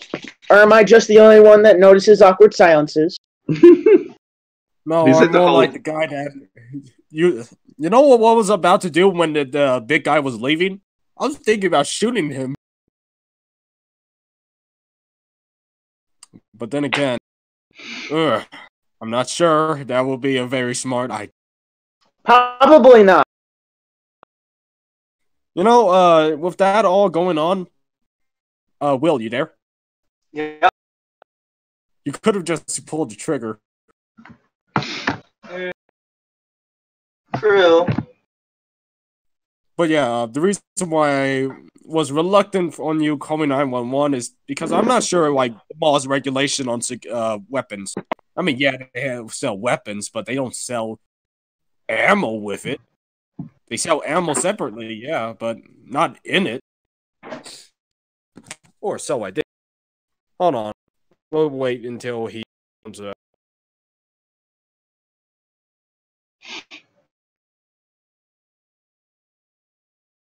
I have no idea what that's about, but if he attacked me, I attacked back. Simple as that.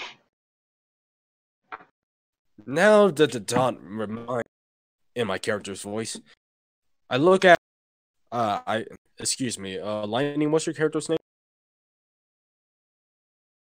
What was that? What was your character? Jack. Jack. So they call you.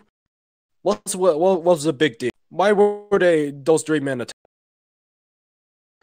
They were jealous because I was talking to some woman in there while I was running on the treadmill. Some woman? Must be Yeah. some kind of succubus or something to get that many men. Simply. I really don't know, but apparently she was one of the people I delivered to, and she was really nice. Leo, has anyone physically attacked other women for conversating with you? Wait, what was the question? Has any other woman attacked other women for conversating with you? Not really. Maybe some jealous looks here and there, but that's about it. Yeah, real strange. That shouldn't happen. Not even to our counterparts. We're living in a civilized world. What does he look like?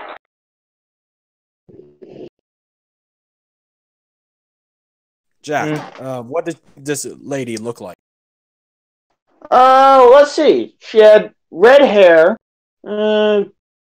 She was wearing a white sports bra and black shorts. Well, that don't sound too out of place. How many men were jealous of? All of them. My eyes widened a bit. All? Yes, all. They all looked like they wanted to maul me. I can't help but being incredulous. That shouldn't be right. There ought to be some reasonable man.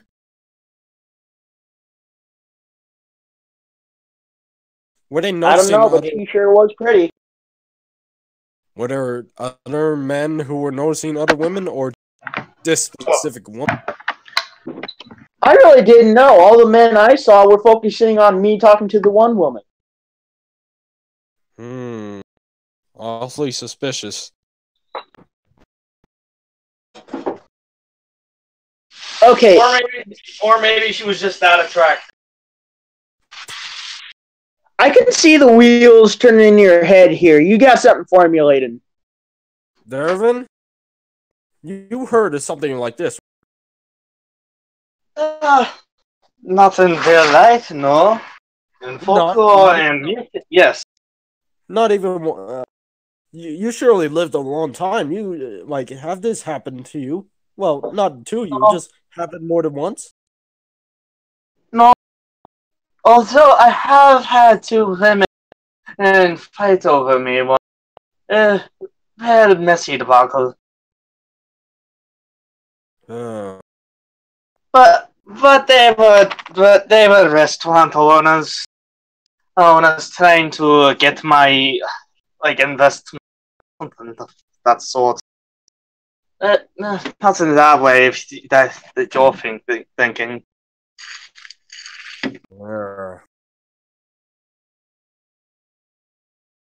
Well, in any case, where were you trying to go? Like, Oh,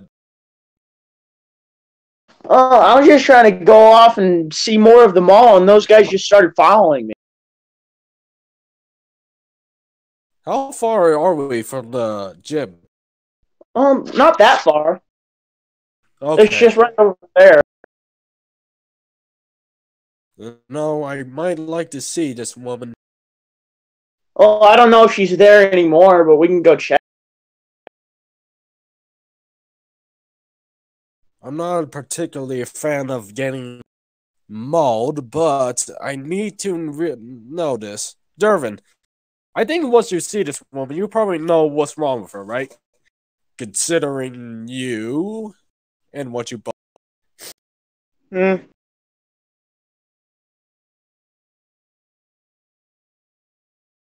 All right, well, you guys his shoulders up.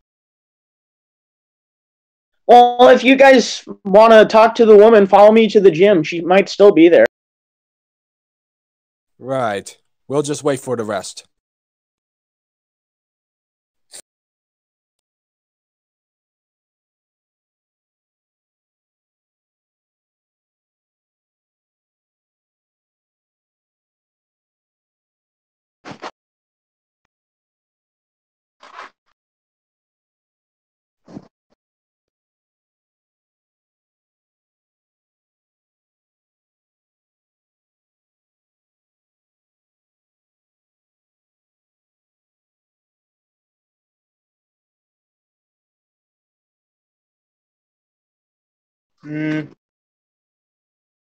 Awkward silence again.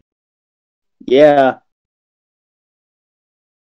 Don't worry, just have to wait for them.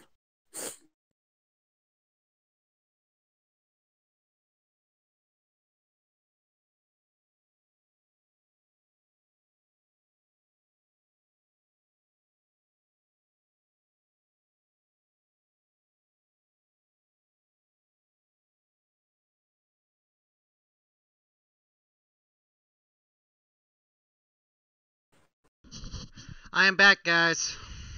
Hey! There we go. Sorry. Okay, so recap a bit. We were talking about what was going on, what happened, exposition, Mhm. and like all three of us decided, hey, we might want to. Like I decided, hey, I might want to check out this woman that's getting all the attention. And Dervin, do you agree? Yeah. All right. I guess All that's I'm left curious is about this story Right. Anyways, happening in real life, just in folklore. there is one thing I forgot to mention before you guys start investigating that woman. There is a book sighting, and it's a 2-series book: The Evil I Have Done and The Good I Have Done, by the Ulrich evil I've done, von the good I have. Kaiser.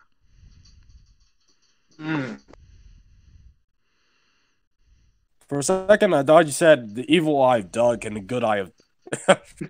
The Evil I Have Done and The Good I Have Done.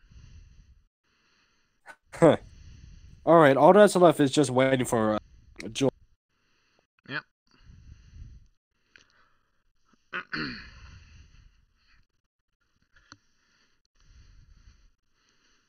Unless we're if it's okay with you, we just start just.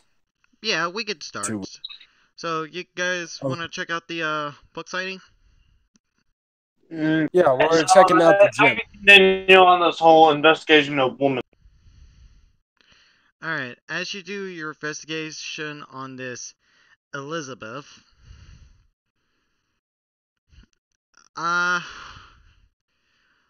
what... I probably should give her an accurate description of her. She has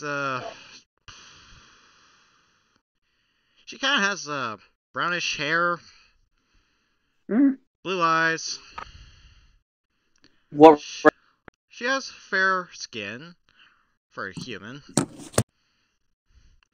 and her proportions are average. Okay. That's what you remember from looks and stuff. So, as she was leaving, that she said that she was going to that bookstore just for a quick read.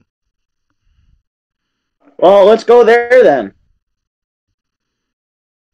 Alright. As you go in there, you see that there is a bit of a line for the book series. And you see this old German man that's like signing the books and whatnot. And you see on the front of one cover is, and this is the evil I have done, a Nazi swastika on it. And you see with the other one, the sequel, the good I have done, has that swastika broken. I take the evil eye. At least I check it out. Alright, basically it's just like a general details of the evils that he did when he was a Nazi.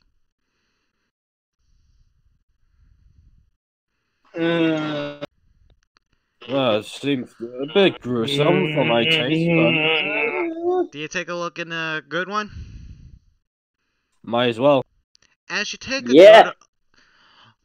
a look into the book that says the good I have done, it actually tells a bit of a story.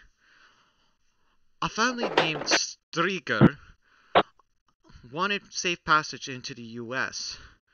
Now the bombing raids are still going on, so I decided to get them behind our front lines. And you see this actual true story, this emotional true story. And he says there's this little kid, only child, named Derwin von Strieger. I can only hope that kid has a better future in the U.S. than here. Coincidental naming, but I disregard it. As you disregard it, you see the name actually pop up quite a few times. And he says that, poor. What was your character's parents' name? Elijah and Elijah and Susan. Yeah. So Elijah And Susan. And Susan. Okay. You see him write down in one entry, poor Eliza and Susan. They nearly lost their legs, but luckily I know a few medical techniques. But I'm going to get them into U.S. And luckily, even if I die, I'll get them in the U.S. one way or the other. And you see him like have notes and documents of the trip from Germany into the United States. And you see him that he actually willingly gave himself up, just so that way the Strieger family could go into the United States freely.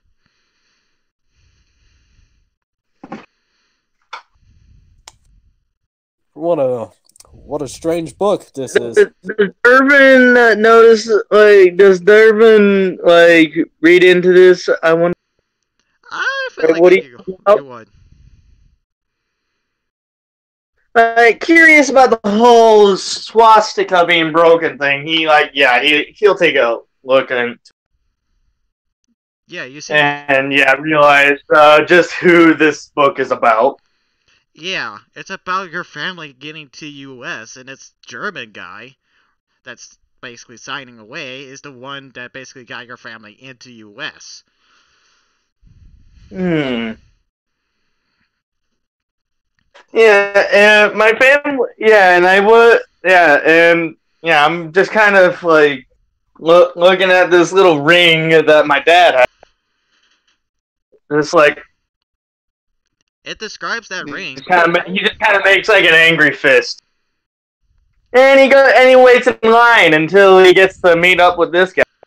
As you're basically almost right next in line, you see this man goes, "This book is absolutely interesting. Please make it towards Jonathan.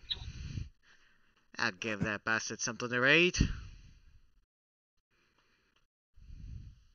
As he basically writes down the word Jonathan in his book, and you see him take both of these books and leave. As you're up next, and you see this. Oh, we're not here to. You see this really old man. He looks old. He's like mid 80s. Hmm. Hey, I just place his book down with my right hand, and I make sure he can see the nice cup, like the really nice looking bronze ring with like the red stone in the middle with like a little S and like a really fancy S graved into it, and say, "Make it out to Striga." He pulls out the good one, and he says, "Strieger? I haven't heard that name in a while. Indeed. Guess the kid made it." That actually makes me feel a little bit Then better. you know. More than you know. He kind of looks at you. You see his eyes. They're just they lost like light and love. This man looks like he's nearly blind. He goes, "You sound like your father. You know that?" Indeed. Well, He can actually tell that I'm the same kid from like 70-something years ago. He kind of squints at you and he goes, "Oh, little Devin, all grown up." Indeed. Apparently, you're not off put by the fact that I was born over 70 years ago. I don't know, you're a reincarnation. No. Did I mute myself? No. Okay. No. No, I was referring to. I'm the same boy, just different. I'm not gonna ask. But it's good to see that you lived. Yes, very, very prosperous indeed. Owning a very nice pharmaceuticals company and such. Like, he points up at this, like, sign that's just overall across the mall. Oh, that says Angleform. As you do, he just kind of smiles and he goes, "That's nice. Alright, I'll give it to this one for free, on the house." Oh, no. Well, it's the least I can do. He just, like, gives him, like, a good $100 bill. And just says, "Keep the change." And he just walks off, leaving the book. As you basically leave the book, and you see a lot of people go like, "What the hell is he talking about? Maybe he's going senile?" You hear like a few people go.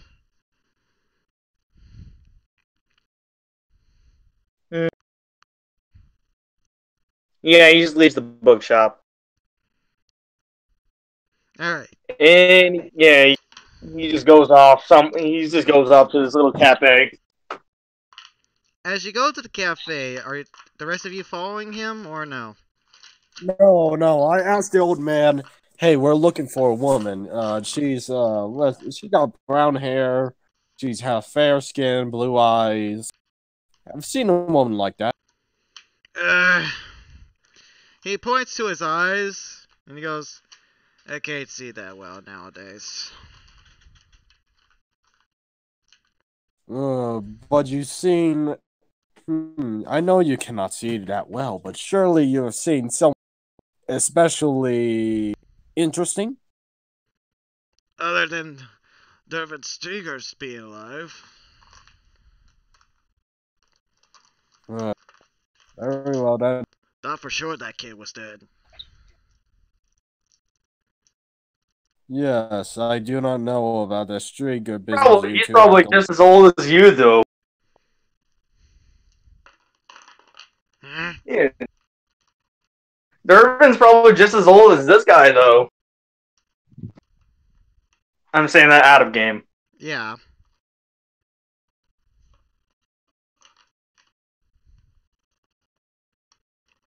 You see him just like kind of like smile a little bit. And he goes, at least I did one good thing. As soon as he says that, you see him like clench at his chest. And you see him slump over on top of his desk. And like that, I immediately start dialing 911. 911, what's your emergency? Yeah, this old man's having a heart attack, in the new mall. It was a bookstore. Hey, what was this bookstore called? I called out. I actually forgot the name of movie for the bookstore. Klein's. Let's just say Klein. Yeah, so this old man is dying in front of me in the new mall, in the bookstore called Klein's. You can come and save that man, that'd be a blessing. Alright, we'll be there in just a jiffy. Yeah, please do. You hear sirens and just in the distance, and you see like a paramedic truck outside just now arriving. Whoever is... And you see like a couple paramedics like grab the guy, like they do like heart compressions, and they basically put him onto a stroller as they do heart constriction. Pressuring me? Yeah, they're trying to basically bring him back to life. And he goes, alright folks, there's nothing to see here. Please move along. Fine. What a waste of time. So I just walk outside and wait outside a bit before I decided, you know what this has been waste. Let's get something done. And I just head over to the tailor, no, not the tailor shop, the clothing store that lady told about us earlier. As you are going to the clothing store, you see a man wearing a trench coat, dark pants, and he's wearing a fedora, wearing a bandana over half of his face. Does he have a neck beard? No. Not for what you could tell. And he goes, psst, buddy, come here. Okay, sure. What you want? Oh, you Brian? What? You buying for protection. Well, not that kind of protection if you're gonna talk to me like that. As he opens up his trench coat, you see firearms. You see pistols, machine guns, Gatling guns. You fit a bazooka in there. What you buying? Now. Wait, I get this reference. Yeah. So, how much are you cheap? You don't want my cheapest, pal. Well, shit. Okay, what can $5 buy me? You can buy this. He pulls out this Glock. Huh. And a couple of mags. That it? That's about it. Unless you want the special weapons. Well, I don't think I have the cash for any special weapons. As you see Say. him, like, pull And out... friend, You see him open yeah, you're the... friends with a guy that is pretty much rich. As you see him open up the other side, you see somehow he fit.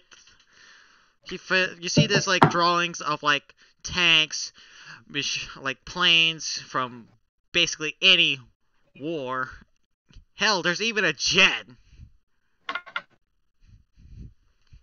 But Yeah, it I'm looks sorry, like they're just friend. drawings.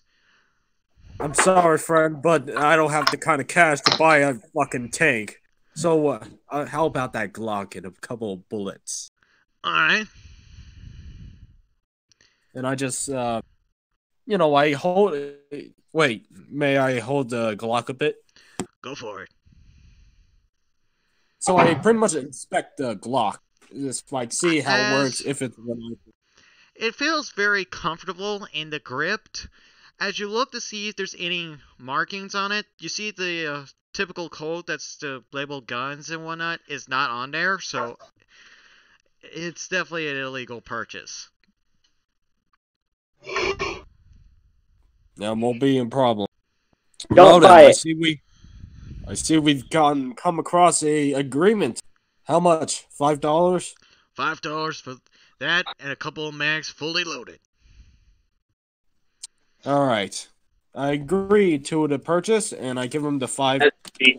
As you hand him the $5, you see him like this like blackish hand that appears out of nowhere from his cloak that grabs the $5 and piles it into his trench coat, disappearing into this black void. And he goes, "Mighty fine doing business with you." And I'm not. I got a feeling that Glock is incredibly shit if he sold it to you for $5.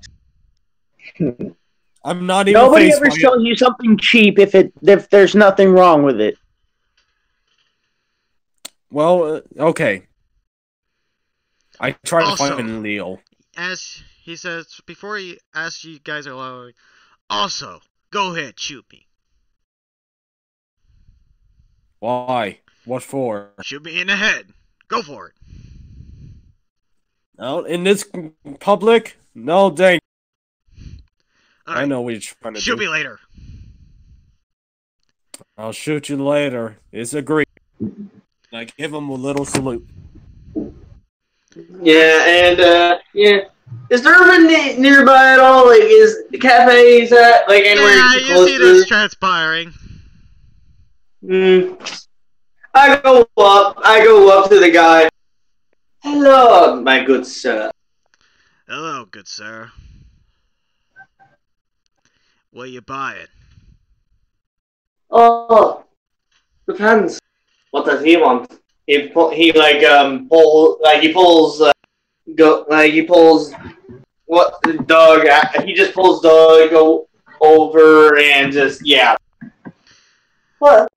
So what do you want? You see him open up his trench coat once more. Yeah, he's off the scene right now, so it's just you and his Yeah, guy. and Durbin basically he like looks at Doug and tells him like he just kind of motions his hand like puts up 5 fingers and makes a 0 with his hand. And like he makes 2 zeros with his hand, basically signaling that he'll be willing to spend like $500 on him.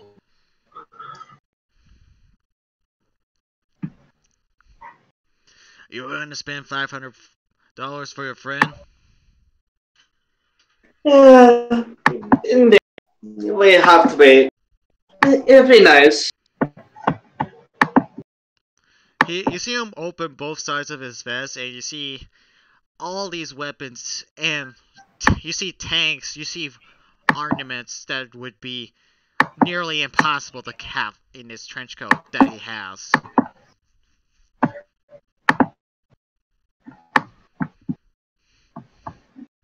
No, nothing like that. Something subtle. Something subtle. As you see him, like, rummage through his vest, you see him pull out the 1911 operator with a silencer on it.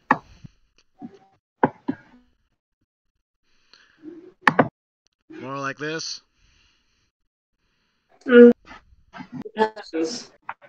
Well, he looks over at he looks over at Doug. Doug's not there. He's off with Leo. Yeah, I'm trying to find Leo. Oh, then so who's the guy buying the gun? Technically you are right now. No, who bought the Glock? Doug did. Yeah, I did. Okay, didn't I pull him over? No, he walked off. He said he did. Oh. I went off a long time ago. Look, pal, if you're not buying this gun, then take your business elsewhere.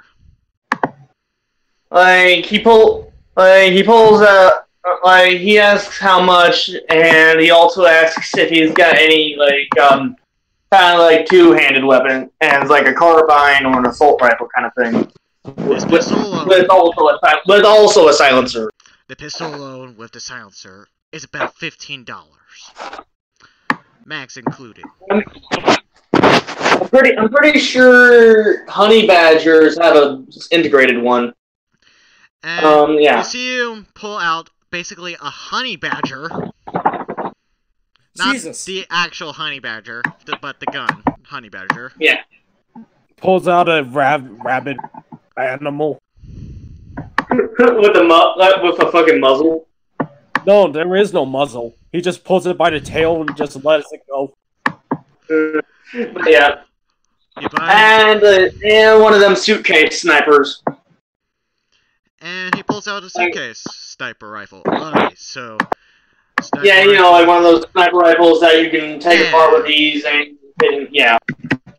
He goes, alright, so for the suitcase with the sniper rifle, the Honey Badger, and a 1911 operator with silencers all included, and ammunition, about 5 max each, it'll about be approximately $100. Okay, gives him 120 and tells him keep the change. My advice doing business with you. You see this money being grabbed by this black inky thing, and you see it get pulled back into this black void. He asks him if he has any way of helping him conceal all of this as he walks around. No one can ever find out if I'm even holding any of these. Trust me, they wouldn't let me in if they did. Okay. He asks him if he has any way of concealing these massively large weapons. He points back at the tanks and stuff. Yes, I do. Alright, Durbin asks him if he has any way that Durbin can hide these weapons that he just purchased until he can get home so he can, give these. Absolutely. Yeah. You see him, go grab something from his pocket, and he pulls out a plastic bag. Basically, a bag. It's just throw them all in here. Okay, he does that. As you throw them all in there, they dematerialize, and you see that image being branded against the wall of the bag. And it gives you a bag of holding. Nice. That has concealing enchantments on it. So basically, any illegal weapons and whatnot can be snuck in. Alright. He does this. He pays for the bag, and he pays about $50 for the bag, and he tells him, "I don't care if it's free." And he just walks off. Have my fine day. Oh, before you go, shoot me. No. Come on, do it. Shoot me right in the head. Yeah, he's not doing that. As you don't do that, you see yourself walking away, and he's easily keeping pace in front of you. He goes, "Come on, pal, shoot me." Not in such a public place, you know. I don't care. Anything. I don't care. And besides, they won't care either. Okay, he obliges, but he pulls out a deagle instead. As you pull out your deagle and you pull the trigger, you see the bullet go into his head. And you see this hole, like, easily sealing up. And he goes, thanks. I needed some of that.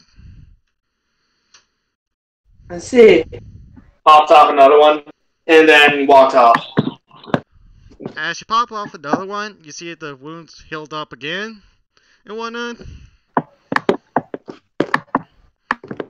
And we see you walking off. I'm gonna take a quick break on my end. I have to use the restroom real quick, so I'll be right back. Mhm. Okay. And So, let's just call it a 5-minute break. okay, what's for George? I'm gonna give you a bit of Okay. All right. So here's what happened. While you were going on break, we decided to try to find a lady. Give him a link to episode 2. Yeah, we decided to try to find a lady, which is apparently the sole reason why they're attacking Jack, who is Lightning's character. Mm-hmm. And Lightning gives us a pointer. Hey, she might be going to the bookstore. So we head to the bookstore, and as it turns out, Dervin had a personal history with the actual keeper. Yeah. And after that, the keeper just had a heart attack, and we're calling the ambulance now. And we're just here. We are. Yeah, I was there for the rest of that. Okay. Yeah. You ended it like right when I got back to how someone had a heart attack, and I was like, "Oh my god, what is going on?" Oh yeah, by the way, Jay. Yeah, Durbin bought all that shit for your guy, so. Yeah, I'm none the wiser. I think you guys need to realize I'm just buying this out of my fucking Hostess Club funds.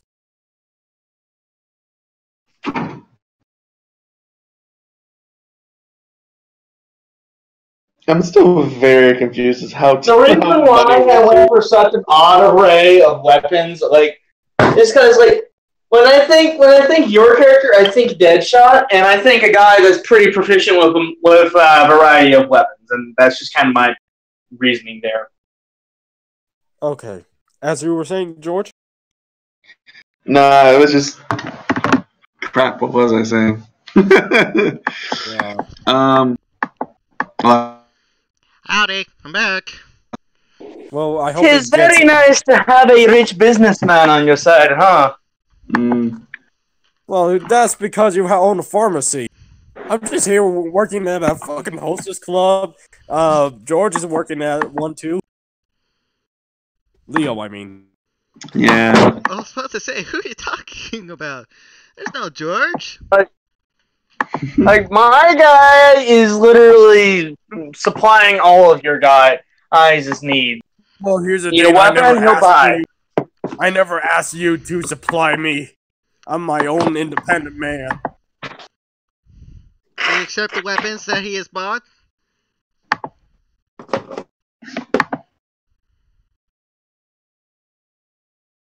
You better. I would hope so.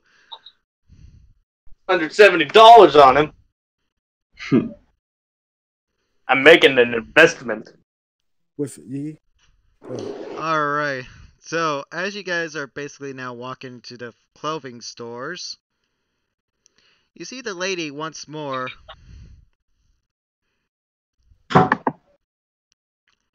And you see a section of, like, for, like, women that want, like, for couples that want to keep it spicy in the bedroom. What the fuck? Hold up. Whoa.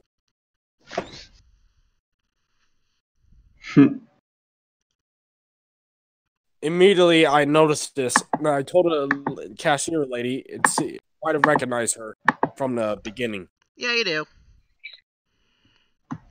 I immediately tell her that, whoa, I don't swing that way. What's going on?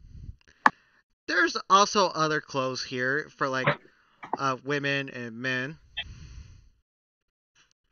That's Where just are one the? section. Where is the normalized clothes? You see some like everyday pedestrian clothes. You see some like fancy, I want to look nice clothes. And you see some clothes that are way out of your price range that Derwin would actually probably wear.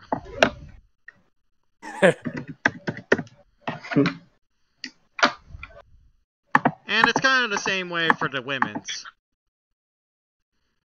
side. Basically, you have your casual wear, you have your formal wear, and then you have your I'm rich wear. And then there's the more provocative wares. Oh yeah, and there's some interesting choices. Just like a furry suit. Yeah, there's an actual furry suit. Like there's Oh a couple my furry God. suits. And one of them even There's a has like BBS. panties on them. Wait, are there latex black suits as well? Yes. I immediately look at Leo and I ask him, "Who?" Mm. And you see a few like roleplay ones, like the classic high school student and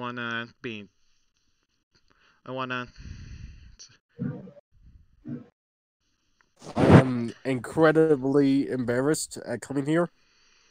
she But goes, this- "Oh, welcome, dearie. Now it's time to get your measurements." I don't know, large. You see her like take like tear your shirt off with like a couple of What the fuck? fingers. Like she basically just like stabs your entire shirt, basically rips off, and you see her pull out this like measuring tape as she takes your measurements like properly on your arms and your torso, and you see her like caress your muscles like a little bit, like kind of like put her hand to brush it. It's very cool. Fucking help me. And I take an obvious step back, like, hold up, this is wrong. as she then basically puts a t-shirt that's basically the perfect size, and he goes, "That shirt's for free." Okay. Now, And then here's the shirts and whatnot you want to look for, and it actually has like an accurate size of like what you can wear and what you can't wear.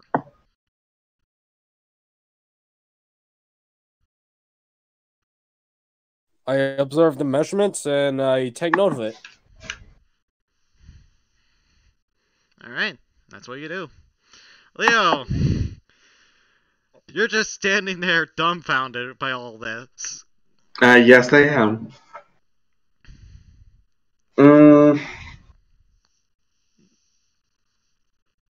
No, you already have a bunny suit. Oh, shut up. Oh, there's like cat ears and stuff too. Oh, no! Accessories? Yeah, there's accessories.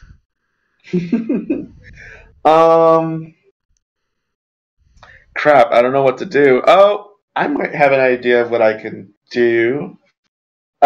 Question, you've read the background story of my character and how he has like, a certain item that he needs access to, right? I don't think I actually took a look into your backstory, to be fully Cool. honest. Well, But well, basically, it's just an encrypted USB, if anything, from the organization that was hunting me down. Mm-hmm. And I want to see if I can crack that code. You could try. Using they're furry like- suit? Shut up! No, I'm leaving the furry store. I'm gonna see if I can find like a tech area. Alright. As you leave that clothing store, you see Thank God. Dean's Hardwares. for all your hardware needs. And you see Jason's Electronics, which is Let's go to Jason's. as you go into Jason's, you see it's not as packed. You see there's only like a few computers here and there. Is there any employees? Yeah, there's a couple of employees, but not many. And you see like this teenage couple that's like staring at like one TV. Mm-hmm. And they're just like kind of like sitting on like say it was imagining a set of furniture. There's an actual chair that they could sit on and whatnot. Get a room. They're just like cuddling and whatnot. Just watching me throw a fucking nightstick at them. Yeah. First day of the mall opening, and they're already in weird places.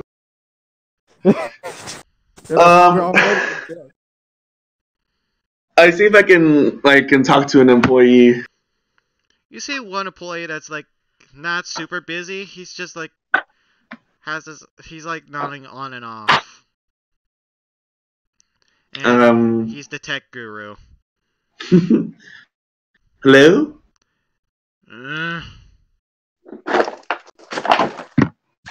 Hi. Oh, hello, sir. How can I help you? I have an encrypted USB here that I'm having trouble getting into. Do you have any experience in unlocking these things? Encrypted USB? Mm-hmm. No. You would want Jack. Jack? Well, Jackson. But everyone here just calls him Jack. And where can I find Jack? He's a high school teen. I don't know where the hell he is. High school teen?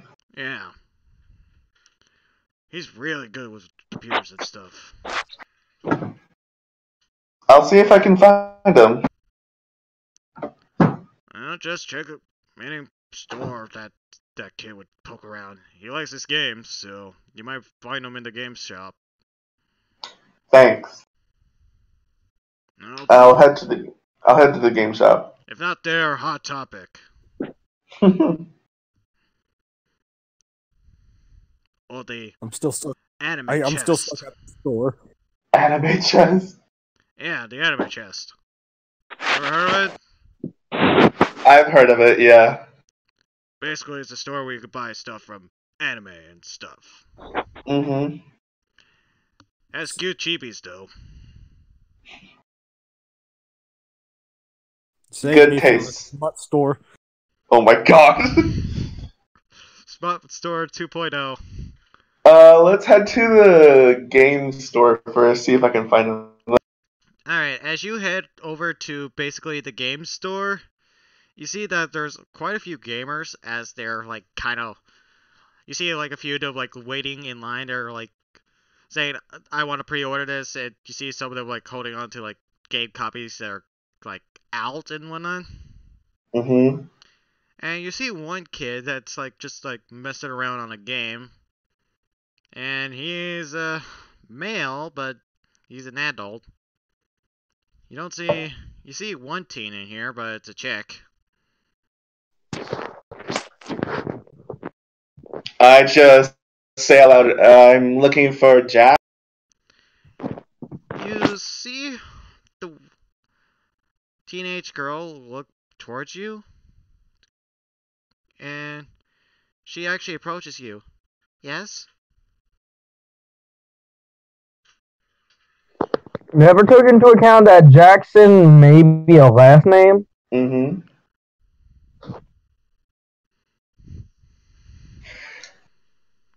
I never assume. Yes? What do you need? Mr. Leo. Just call me Leo.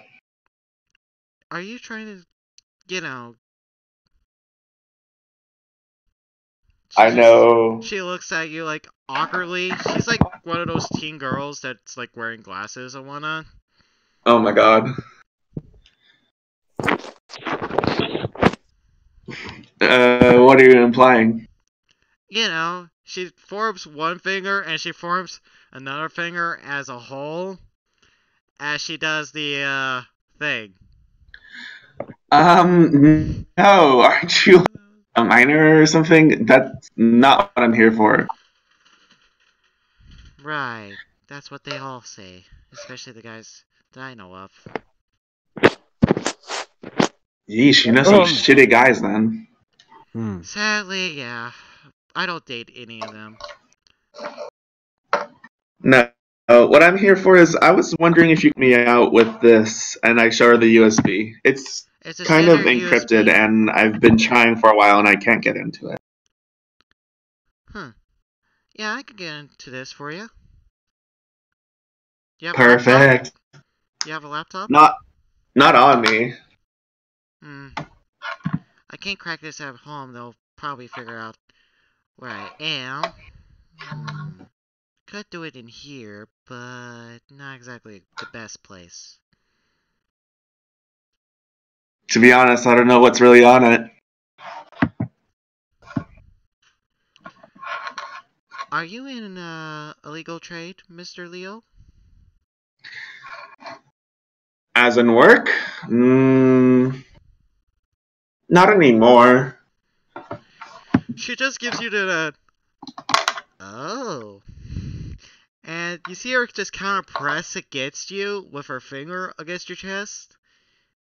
Not like, oh, she's like trying to get to the point. She goes, you used to smuggle, didn't you? When I was a kid, maybe I did a few jobs just to survive, but yeah. You see her like this little twisted smile. Like, I always wondered what it would like to be hot, but I'm not that hot. She says that, but she's pretty good looking. You say you're not hot? You know, if I was like 5 years younger, you'd be pretty attractive.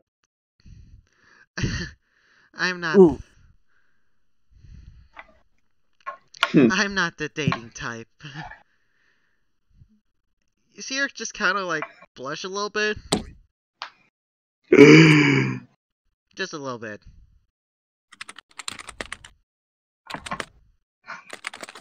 So, where do you think we can go ahead and crack this USB? We could go to Jason's. Perfect, I was just there. Alright. Alright, so... we go back over to Jay. and Dervin. Actually, where have you been? Hanging out. Strider? You see Elizabeth once again just entering the food court. Guys, the woman I saw in the gym, she's over there. Oh no, we're not there anymore. We gone our separate ways. Uh-oh. You have their phone number, don't you? I should do. We'll say you do. He'd have Durbin's. Alright, so call Dervin. Ring. Dervin, your phone is ringing. Oh no, I have his phone! He answers. I have his phone. Dervin, where are you and where is everybody else? I'm at this smut store. I'm not Dervin. Well, I just saw the woman that I was talking to in the gym. She just went to the food court. Where? The food court. You can't get any more specific than that. Oh, I didn't hear you. I literally just said that. Okay, I'll be there. Shit, where did Leo go? Whatever. Crap. As I like, is this for free? This shirt? Yes. I like it. See ya. Do come back, dear. Alright. And then we can I'll see you finish guys in a up our bit. talk. And I just give her like, yeah, and then just like try to run towards, like trying to find Leo, but then like also moving towards food court. You do see Leo enter electronics store with a teenage girl. Oh, I thought about it for a moment. Nah, he's busy. This is probably just nothing. And I just proceed to the food court anyways. Alright, as we see you going to the food court, Durbin, where have you been? He's just hanging out, and he's probably at the food court. You see the woman that Jack described coming by, and you see her like stop at like in front of Chang's, a Chinese restaurant. She grabs some food, she pays obviously, and she. That name's a little on the nose, isn't it? Yeah, I know. And you see her just sit by herself.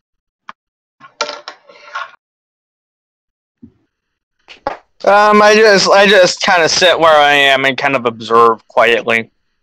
You see her just like kind of eat. Jack, you see her just sitting by herself. I go over, sit with her, and say hi. Oh, hello, Mr. Jack. Hey, it's nice to see you again. Hey, I just met up with a few of my friends, and they said they might want to have a word with you. Oh, those guys? What guys? She points over to the guy that I described earlier, with the looking like a certain boxer. No, not him. That looks like another guy that kind of wants to kill me. You see this other boxer guy is just wearing like typical like I'm going to be the best kind of wear. Well, anyway, my friends, I told them about you, and they said they wanted to speak with you. So if you could maybe meet up with them? Are you asking me out on a date with some friends? Hold on. Oh, I mean, if you want to think about it like that. But really, my friends just want to talk to you. Is it all guys? Yes. Oh, then we might have a problem. Why is that? Nothing. No reason. But I wouldn't be too opposed to a date later on if you wouldn't mind. I wouldn't mind a date. Claps. And you see her just kind of like blushing like profusely. So anyway, if you possibly just wanted to come along, I would introduce you to my friends. Sure. Just name the time and place and Well, actually, they're in the mall right now. Oh, are they? Yeah. Jay, you now turn around the corner and you see this woman. You see Durbin off in the distance just sitting by himself. And you see Jack talking to this lady. Do I see anything outstanding about her?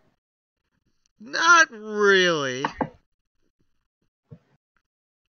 Well, you notice one thing. And it's mainly because of your psychic awareness and you're directly looking at her. And I would say that this would apply to you as well. To Durbin. But there's way more people obscuring your view. What you notice is that there's a shadowy figure just kind of watching over her. It's solid enough to where you can see it, but it's not solid enough to be there. With that being in mind, I approach Jack. Oh, hey, here's one of my friends right now. Hello, I'm Elizabeth. And you are? Doug, I don't shake hands. Thank you. Thank you. Say, you are, the lady from the gym, right? Yes, and I heard that there was quite a squabble between you and some guys that, were horn dogs. Don't worry. Don't worry about those little squabble. And no one got hurt. No one died. At least not from natural causes. So, what are you? Huh? What are you? She just, like, laughs. Oh, Mr. Doug, you're so hilarious. I'm just a human. Sure, there's more. Well, all humans have history, no doubt. Like, what's your story? Well, I was born some years ago. I went to school and whatnot. Then I decided to come down here today. Honestly, I wanted to go to the gym. Well, did you ever wonder, like, ever notice how men tend to have a liking towards you, right? It's been that way my entire life. What do you think? What's the reason behind it? Do you think? And I just like cross my leg and lean back. She just shrugs. I don't know. I just assumed that everyone's been trying to chase after me, so I just been kind of pushing them away. I say silent for a moment, and I just look around. Should I roll a perception check? You don't really need to roll a perception check. Because you see this shadowy being just kind of like watching over her shoulder. And it's kind of looking at you. I decide to stare back. As you stare back, you find yourself in an empty room once more. Oh, fuck. And you see, for about a couple of seconds passes by, and you see this shadowy being becoming more solid. You see another woman there, wearing kind of traditional clothes. I look up and down, and I just like have a very confused face. She looks over to you, and she goes, my, my. Aren't you the cutie? Look, woman, ding, whatever you are, I don't swing that way, and I don't swing with you. Leave me be. Are you gay? I just told you. Fair enough. I am kinda pressing on you. As you see her get closer, as you try to move away, you feel yourself kinda backed up against the wall. I take a As little peek she at presses her mountainous peak against your chest.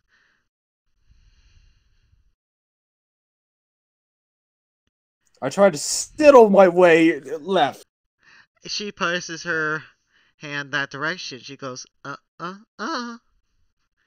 take a stiddle. I stiddle to my right. As she goes that way, she goes, you see the other hand go towards that way? And she has you completely pinned. Okay, how tall is this figure? She's about your height. God damn it, she's tall. What are you? What is the meaning of this? What do you mean what I am? I am what I am. You don't look like much. You're saying much, but you're not saying a lot.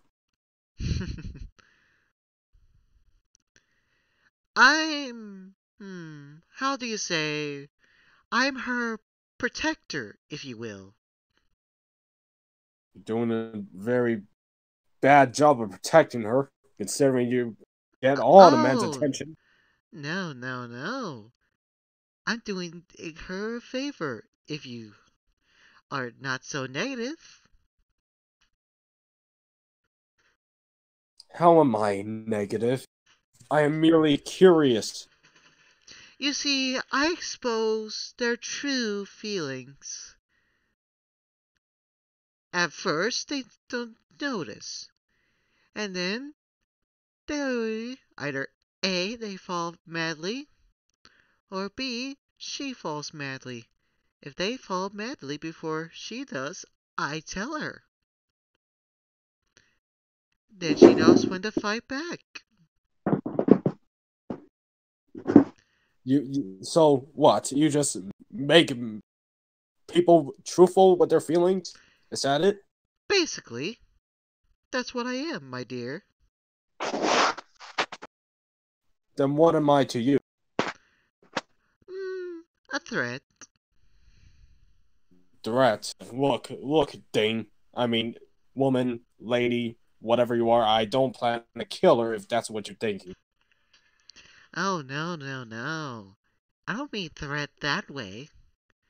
As you see this finger just kind of like scrape along your cheek and whatnot. You're far too handsome. That's enough with the innuendos. Let me be. Alright, I'll leave you be for now. Well, let's just say you might be competition. And I just love myself some competition. Screw your competition. I don't want any part of it. You'll see. As you basically are now out back in your entire body, and you remember that entire conversation, and you see the two of them are just like still talking to each other. Well, I stand up, acting as if nothing happened. It was nice talking to you, Elizabeth and Jack. It was nice to see you again, all fine and dandy. Well, that being said, I gotta go. And I just start leaving the food court to any direction, really. As you leave the food court, you see this one guy that's just standing there as you bump into him. And he's staring daggers at you. What does this guy look like? He looks like a Goliath. Hey, brother. Like, is he towering over the populace? Yeah, he's about an average 10 foot.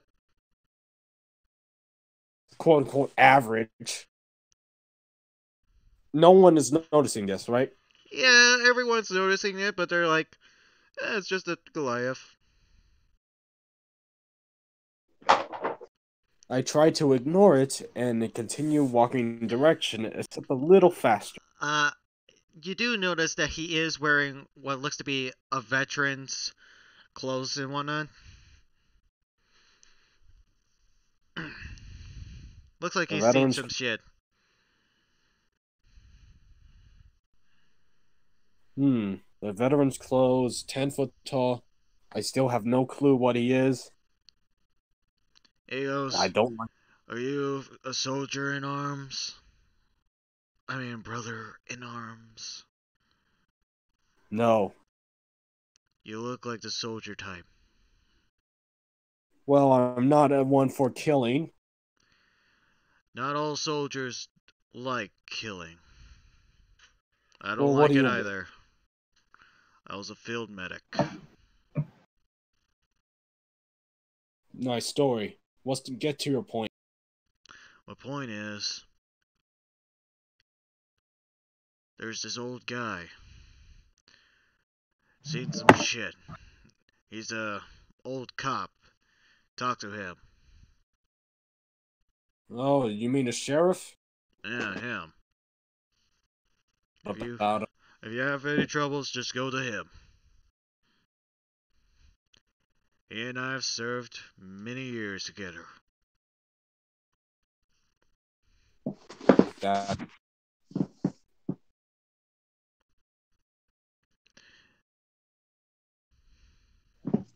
And I just continue walking off. As you continue walking off, you hear one kid says, "Mommy, look, a monster!" And you see the mother like slap the child's hand, and he goes, "Not out loud, dear." I look at the direction of that. You see this like 40, like 30s, maybe like late 30s, early 40s, and you see this like child that's like maybe like 7. Not that ugly. Alright. I try to ignore it, and that pretty much ends like my turn for now. At least I'm gonna say it.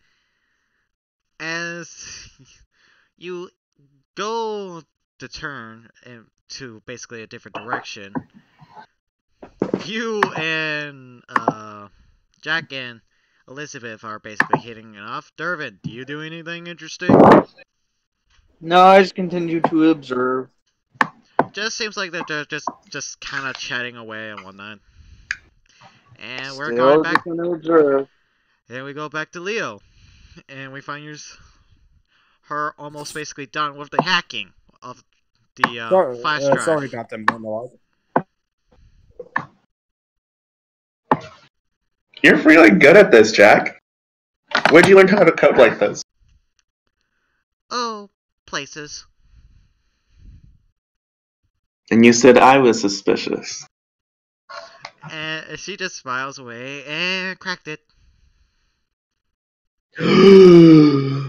Finally, something from that stupid organization. It's nothing very interesting, just some coded documents. Let's see, nuclear launch codes. What the? Oh, that's interesting. What is it? A hero hunting program. Hero hunting program? Looks like whoever's has this running, they're going against heroes and villains, calling them scourges and menaces on the society. You see her scroll through quite a lot of names, and your name actually gets pulled up with an accurate description of when you got your powers. And it's almost up to date to what you are now. It's possible. I hit every nail. Damn. She goes, wait. She like turns around and looks at you. And she goes, you're a super?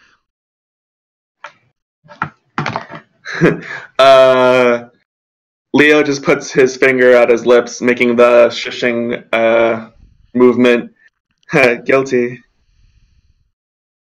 Right. Uh-oh. Huh. Wait, why is it being updated? How can you update from a USB? Well, sometimes if you can connect it to the net, it'll update. And it looks like this one's able to update its location. Fuck.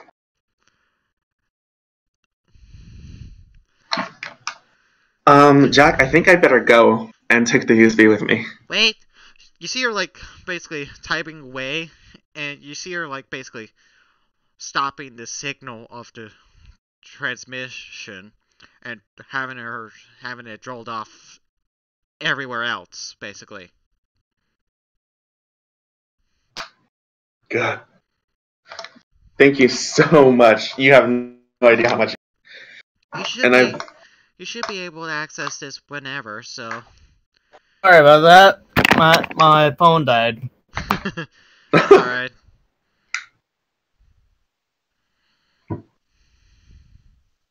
So you should be able to access it without, being detected. Bless. And hopefully they're dumb enough not to figure out that code soon. Because as soon as they crack that code that I placed on there, you're fucked. Thanks for the information. Not to put it bluntly or anything. Mm-hmm.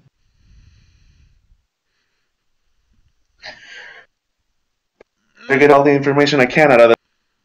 Yep. Oh, you might want to be careful with that flash drive. Anything else you need to add? There might, I'm not sure. It said that there is a self-destruction on that after its third use, so just be careful, okay? I'll keep that in mind. And I walk out of the store. Oh. Right. As you walk out of the store, you see Men in Black basically like running into the mall. What the fuck? Oh fuck. I run off to try to see if I can find the others. Alright, as you're running off, they go, "Stop right there!" Are you kidding? Run You're faster! chasing me! Yeah, they're hoofing it. I need you to make a dexterity save. Oh my fucking god, this is not good. Run faster! Run faster! Faster! Where is my Run, character? Forrest, run! This is shit. Dexterity save? Yes. Okay. Run you as pass. fast as you can and then run faster. Okay, you pass. Running Bless. in the 90s. It was pretty close though. How much was it? It was 17. Oh my god. Run as fast as you can and then run faster. As you're Just basically hoofing it yourself, you feel yourself breathing hard, heavily, and whatnot, as you turn into basically the food court, which has the most crowded people. You see them like round the corner, and they're like, "Where the hell did it go?" So, I don't know. Split up and find him. You can't gone too far. Thank God he did. Any less, he'll probably crash into me. And you're blending in with basically Elizabeth and Jack. Hey. We gotta go, like, right now. Like, right now. Why? What's wrong? I might have given my location to not so very good people. They're here for me, and, like, they've been chasing me for a few years, and I want to be caught right now. Leo? Hey, I wasn't always a hero. You keep it down. They might find us. You see, All right. one of the Men in Black actually approaches you. I'm gonna see if he spots you. He will roll with disadvantage since you are technically blending in.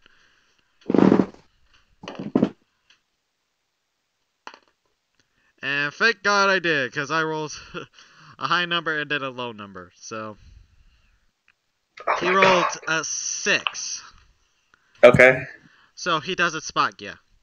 Bless. He says, "Excuse Alright. me. Have you seen this person?" As he shows the photo of Leo.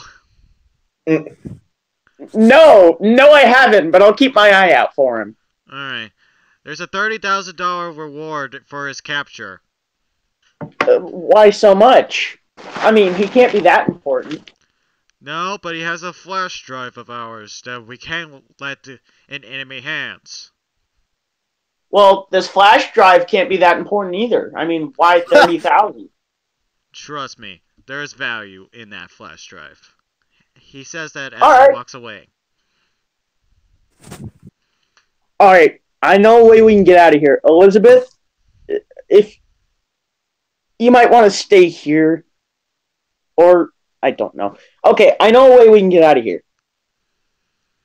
We'll just jump off the ledge and run out the doors. You guys are on the first floor. We'll just go run out the doors. The New Yorker treatment. Alright, so let's see what Jay's been up to. To be honest, I'm just walking all over the place. Not even anywhere. As you're walking around the place, you see quite a few stores that you would actually be interested in too. You see a gun store that has its own built-on gun range.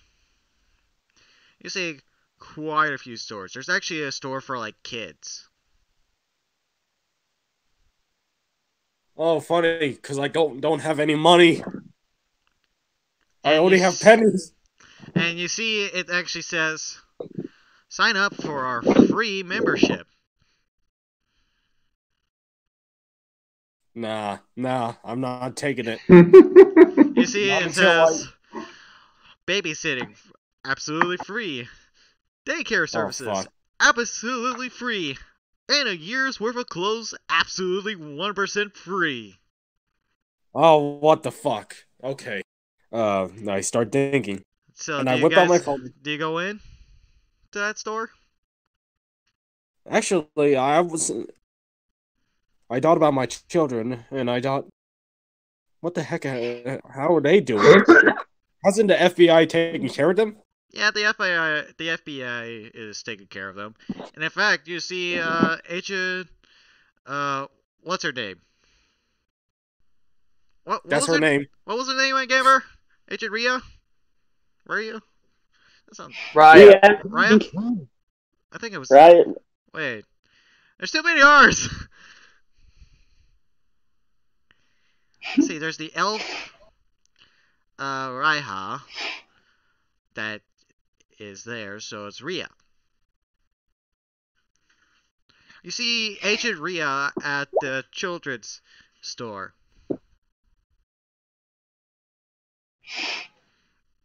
Why would she be there? I decided against my better judgment to find out, and I had to walk towards Agent Rhea. You see her just kind of like staring at this like nice little plushie for like kids.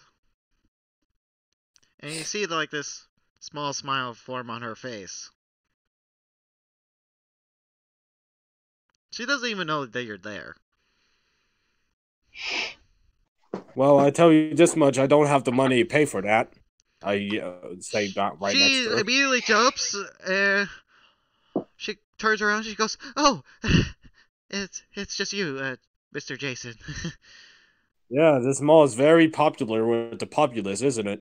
Yes, it is. I wasn't staring at this bear for reasons. I silently nodded and just said, "How's my kids doing?" They're doing okay. Yeah. You know, I still haven't forgiven you for the fact you brought them in. I'm sorry, but it was the best that I could do. You could at least brought them when I wasn't yelling, but I suppose protect and sacrifices need to be made, but as long as they're doing all right. You hear from behind you, "Daddy! Oh no. I want it!" I look behind me and see... You see Max your daughter. Oh, hey, Mai. How's it going?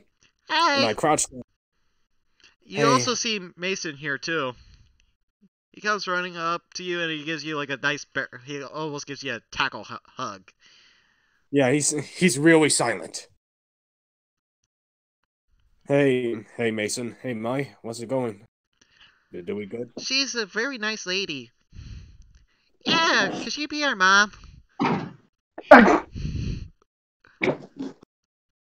Well, I'm not sure about being a mom. Yeah. Okay, and I just shrugged you caught me. I decided I should let the kids have some air, so I may have got a little distracted. Well, it's certainly better than being cropped up underground, that's for certain. I'm not even mad. In fact, I'm more relieved. At Yeah. least they're having fun. Your You kids. two have been having fun. Your kids are in decent hands. And I nod. You two are having fun, right? Yeah. And then Mason just nods. Mhm. Good. No skipping classes. Neither of you? Nope. Mason shakes his head. Good. No, lady says that we have to be homeschooled. And you see Mason like nods his head. I figured I feel that would probably be best. This probably doesn't it, sound like me, but I always wanted to be a teacher. well, as long as they're not teaching how to shoot guns, I guess I'll be okay. Oh no, that's not till they're teenagers. That I can agree on. Well done. Sorry, Mai, I cannot buy you that bear. I don't really have enough money. You understand that, right? Mm-hmm. Yeah. If anything else, go bother your mother here. Yay! You two get married. And as they kind of like both like kind of like grab this rope and like kind of tie you guys on y'all's legs, like kind of forcing y'all a little bit together. And I need you to make a dex save with disadvantage. Alright, deck save coming right up. Okay, so 14. I'm taking the first one, so. Well, You managed not to press against her lips. You managed to place your hand over your mouth as you both get knocked down by accident. I don't shake hands, and I just stand up. Sorry. They're, a little feisty. That's for sure. Oh yeah, I really should not have let Mai watch those My Little Pony kind of deals. My apologies for that. And I just grab Mai by the chin. I will make sure you will learn your lesson after that. But for now, I gotta go. You see her just like kind of like smiling. She's like, and Mason just like kind of kicks at the floor, looking downwards. Mason just fucking decks her. No, not quite. No, he's okay. Well, maybe just like a slight play punch. Well, thank you, Ria, for looking after them. I'm glad. Oh, no problem. I figured that you would worry about them if they were out every now and again. Yes. Speaking of which, what was my mission again? Find some sort of evil. Yes, I believe so. And find the missing persons. The missing persons. Right. Jenny. What was her name? Yeah? I believe so, yes. You know, she looks really Irish and all that jazz. What about her? I think she was Scottish, to be fully honest. I lean in close to her ear and say, I think I might have found it. Oh. Well, that's interesting. She most likely might be at the food court. In any case, all we have to do is find Jack, which is the mailman I must know. Right. I think she pulls up like her cell phone. It looks like he's in a food court. Oh, looks like a couple of oh, that's interesting. Why are they here? What? Just an organization that opposes what we do. Already, I don't like the sound of them. I think it's time I might have to move towards that location. Yeah, you might want to. Alright. Stay safe, you two. Bye, Mason. Okay. Especially you, Ma. I'll be good. Yeah. And just Mason nods again. Yeah. definitely. And I just start half sprinting towards the food court again. As you're half sprinting, what did the three of you do?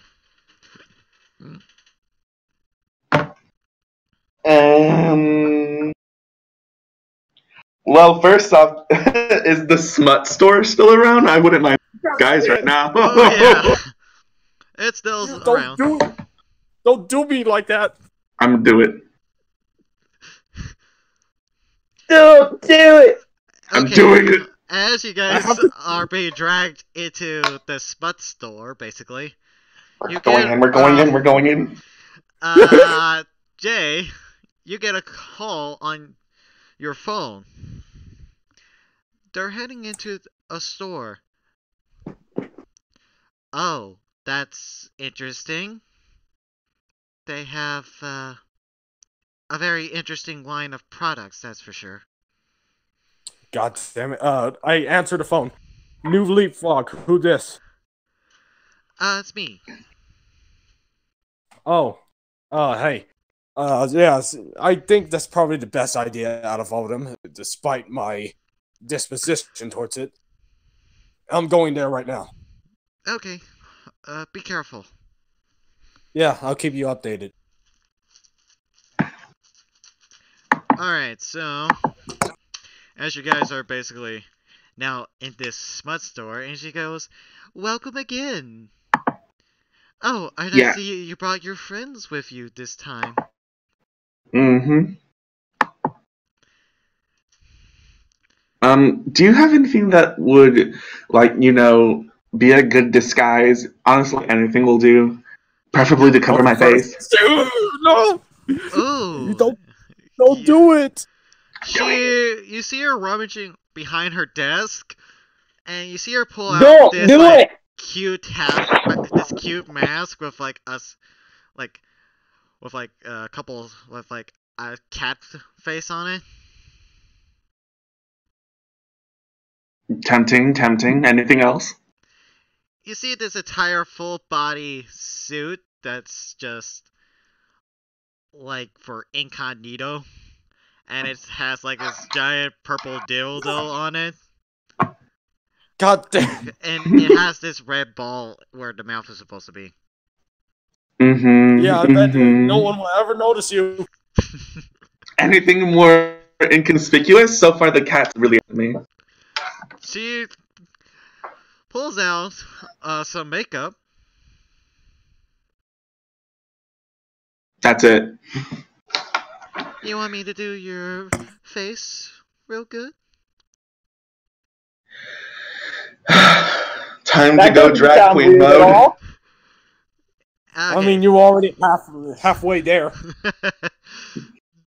Alright, so as she basically makeups you, she basically makes you look like a different person. She's gonna make you look like Jack.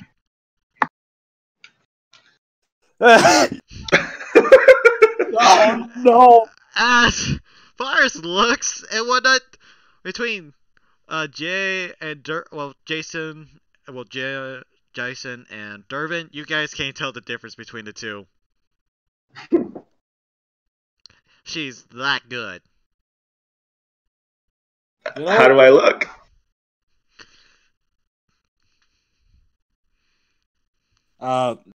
Guys?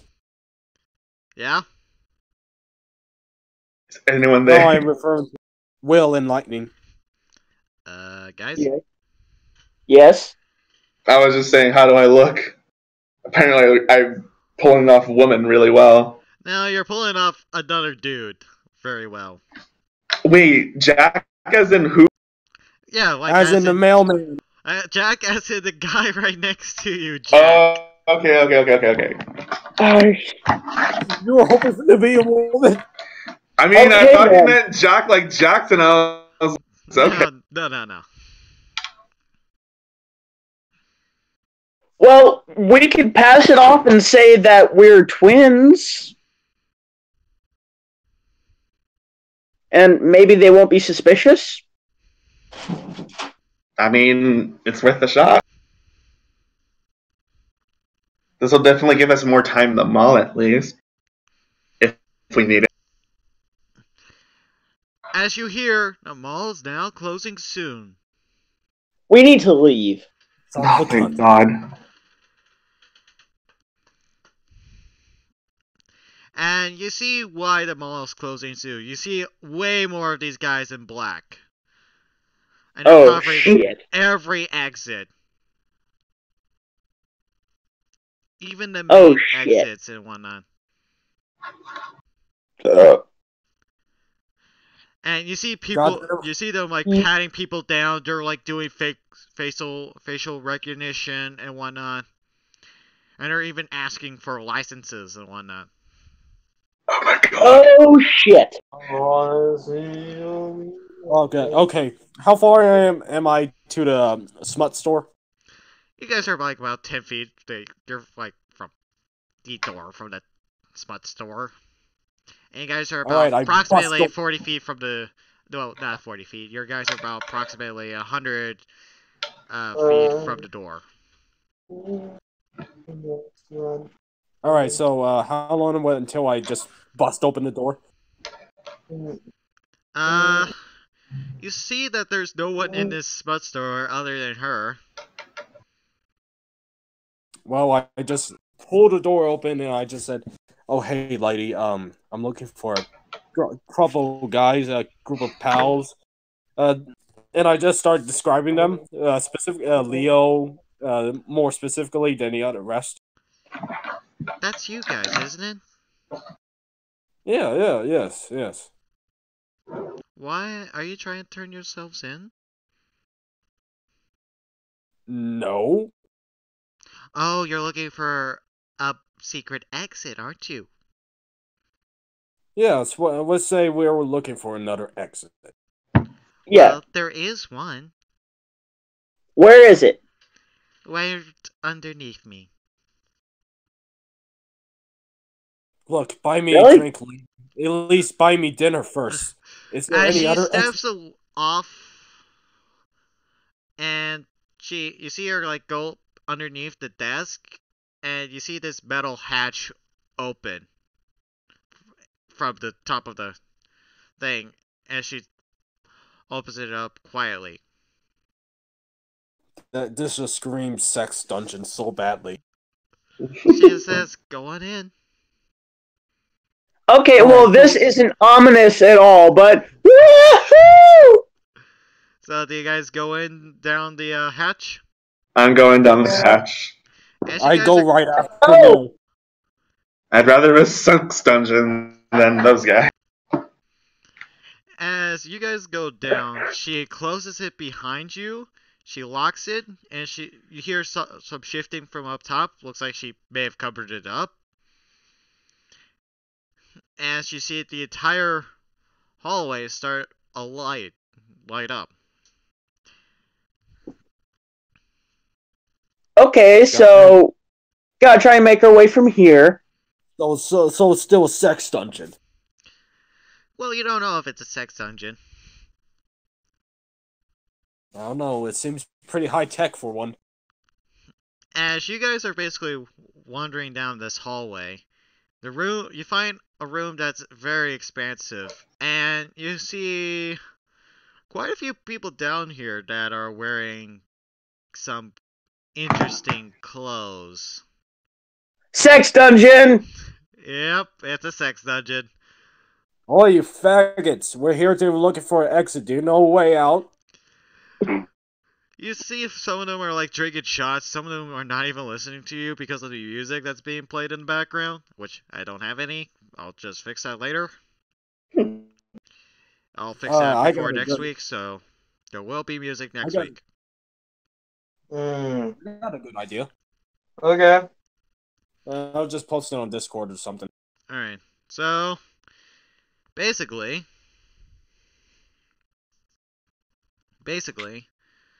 you see one of them is dressed up as like a French maid, and they're kits, and they're a male catfolk, basically just a humanoid with cat ears and cat tail. And he goes, No, so it's like the. "Well, hello." Yeah, hey, I'm looking for a way to get out of here. Do you know a way? Absolutely, darlings. Yes, I get it, Cheshire Cat. I'm not your Alice. Who said anything about Alice? I did. I take a look at Leo, or at least I take a look at the two Jacks. And I notice one of them at least is somewhat more prettier than the other. And I assume that's Leo. Yeah, Leo's slightly more prettier. That's just mean. It's not mean, it's just a fact. I'm sorry. It's a fact of life. I'm sorry.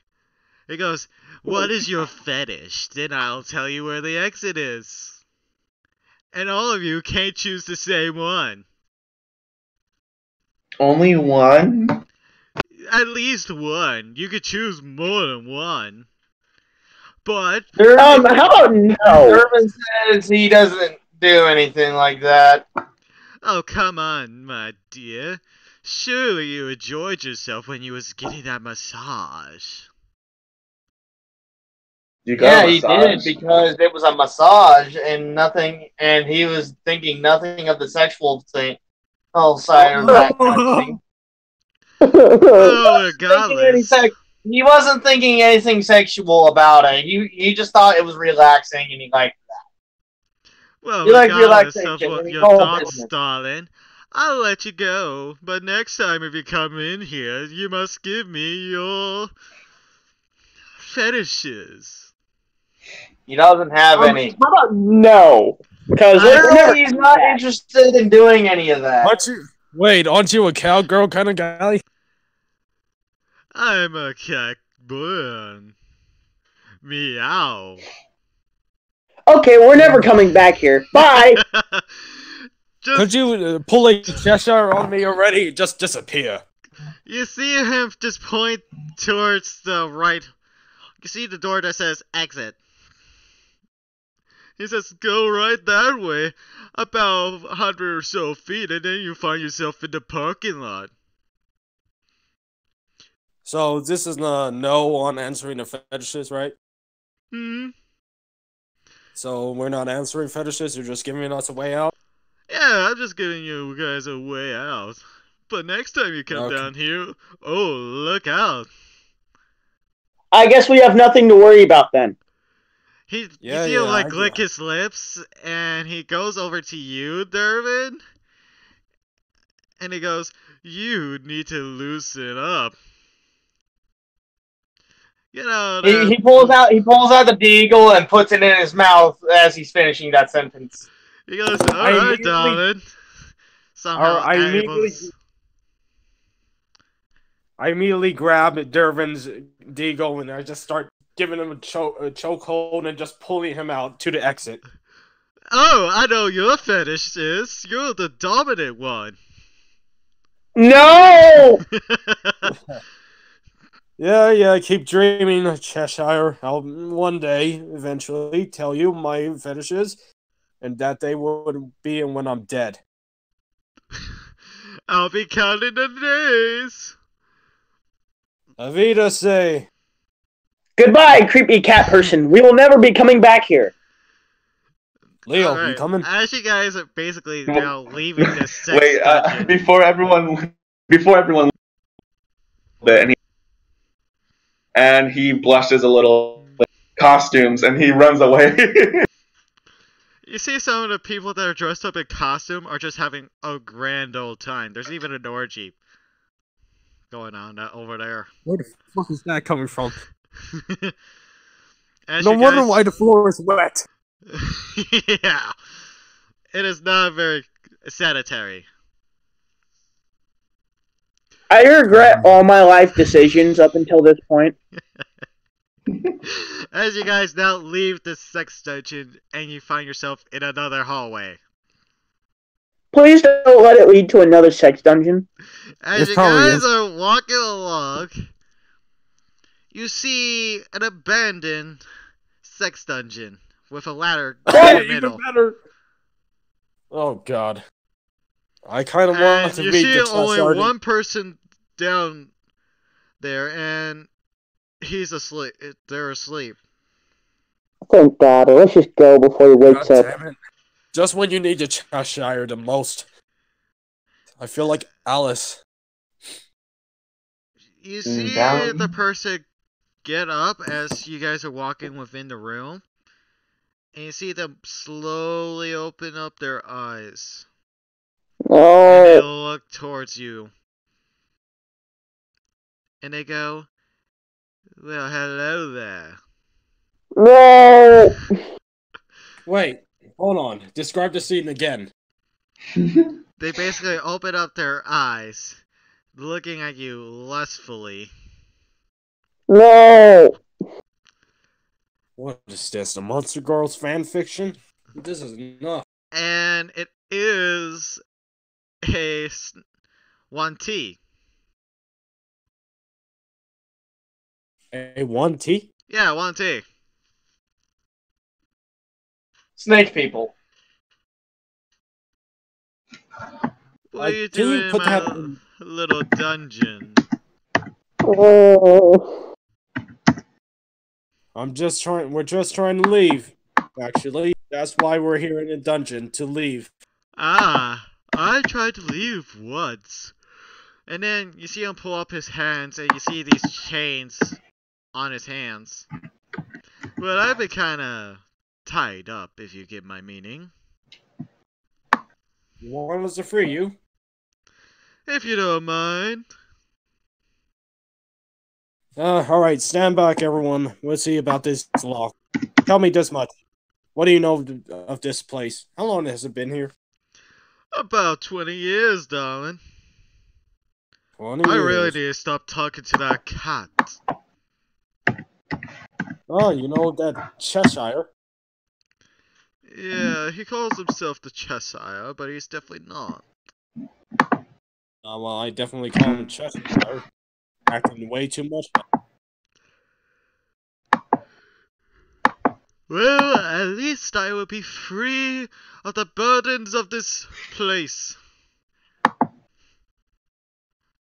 Alright. What are the chains? How tough are they? And it looks like they're made of steel. Is there any lock? Yeah, there are locks. How many? 2. 1 on each hand. Are they brittle? They look brittle. Oh, alright. In that case, I take out my nightstick and start slamming it against him. See if I can break. Okay. Roll an attack. Alright.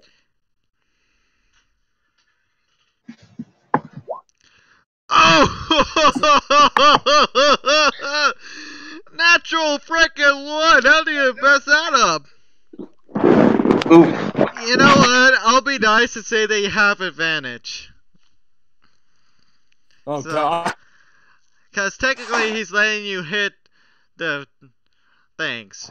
What looks like that you're about to hit him, like straight on, like almost like you're about to kill him. You see him like do like a block motion with both of his hands, and you knock both of the locks off. You only need to roll once, so. Okay. Just fucking smash my face in. God damn it. And you see Alright. the chains. He opens up the chains and he goes, "Well, that was close." Yeah. I wish you didn't move, but we can't have everything in life. So, now that you're free, what are you gonna do now? I'm gonna head back home I think we're all gonna head back home too. and love my wife, and hold my child in my arms again. Yep. Alright, let's go. Alright, But buddy. yet, $10 his child is like 20 now. How long has it been since I've been down here? You just You said asked 20 me. years. About 10 years now? My. You just said 20. No, I said 10. Did I say 20? No, You just said 20. you said 20. what has it been, 20 years already? Hopefully she hasn't grown too much. Oh, in any case, I'm sure they'll be happy to realize you're safe, especially if you realize you've been kidnapped. Yes, darling. Remind me to see a therapist. First of all, I'd like you to drop the darling act. It's not very... Remind me never to try to go to a sex dungeon. Agreed. Yeah. As you guys are all climbing up this ladder and you find yourself in the middle of the parking lot near Dervin's chaperones. His Royal Royce. His Rolls Royce.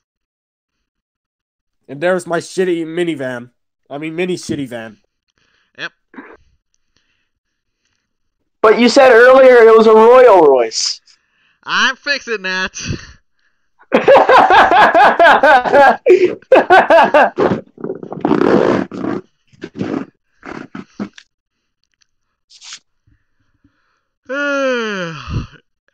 Anyways, you guys now head back to... I'm assuming you guys are heading back y'all's own directions? Yeah. Mm-hmm. And that's where we'll end the session.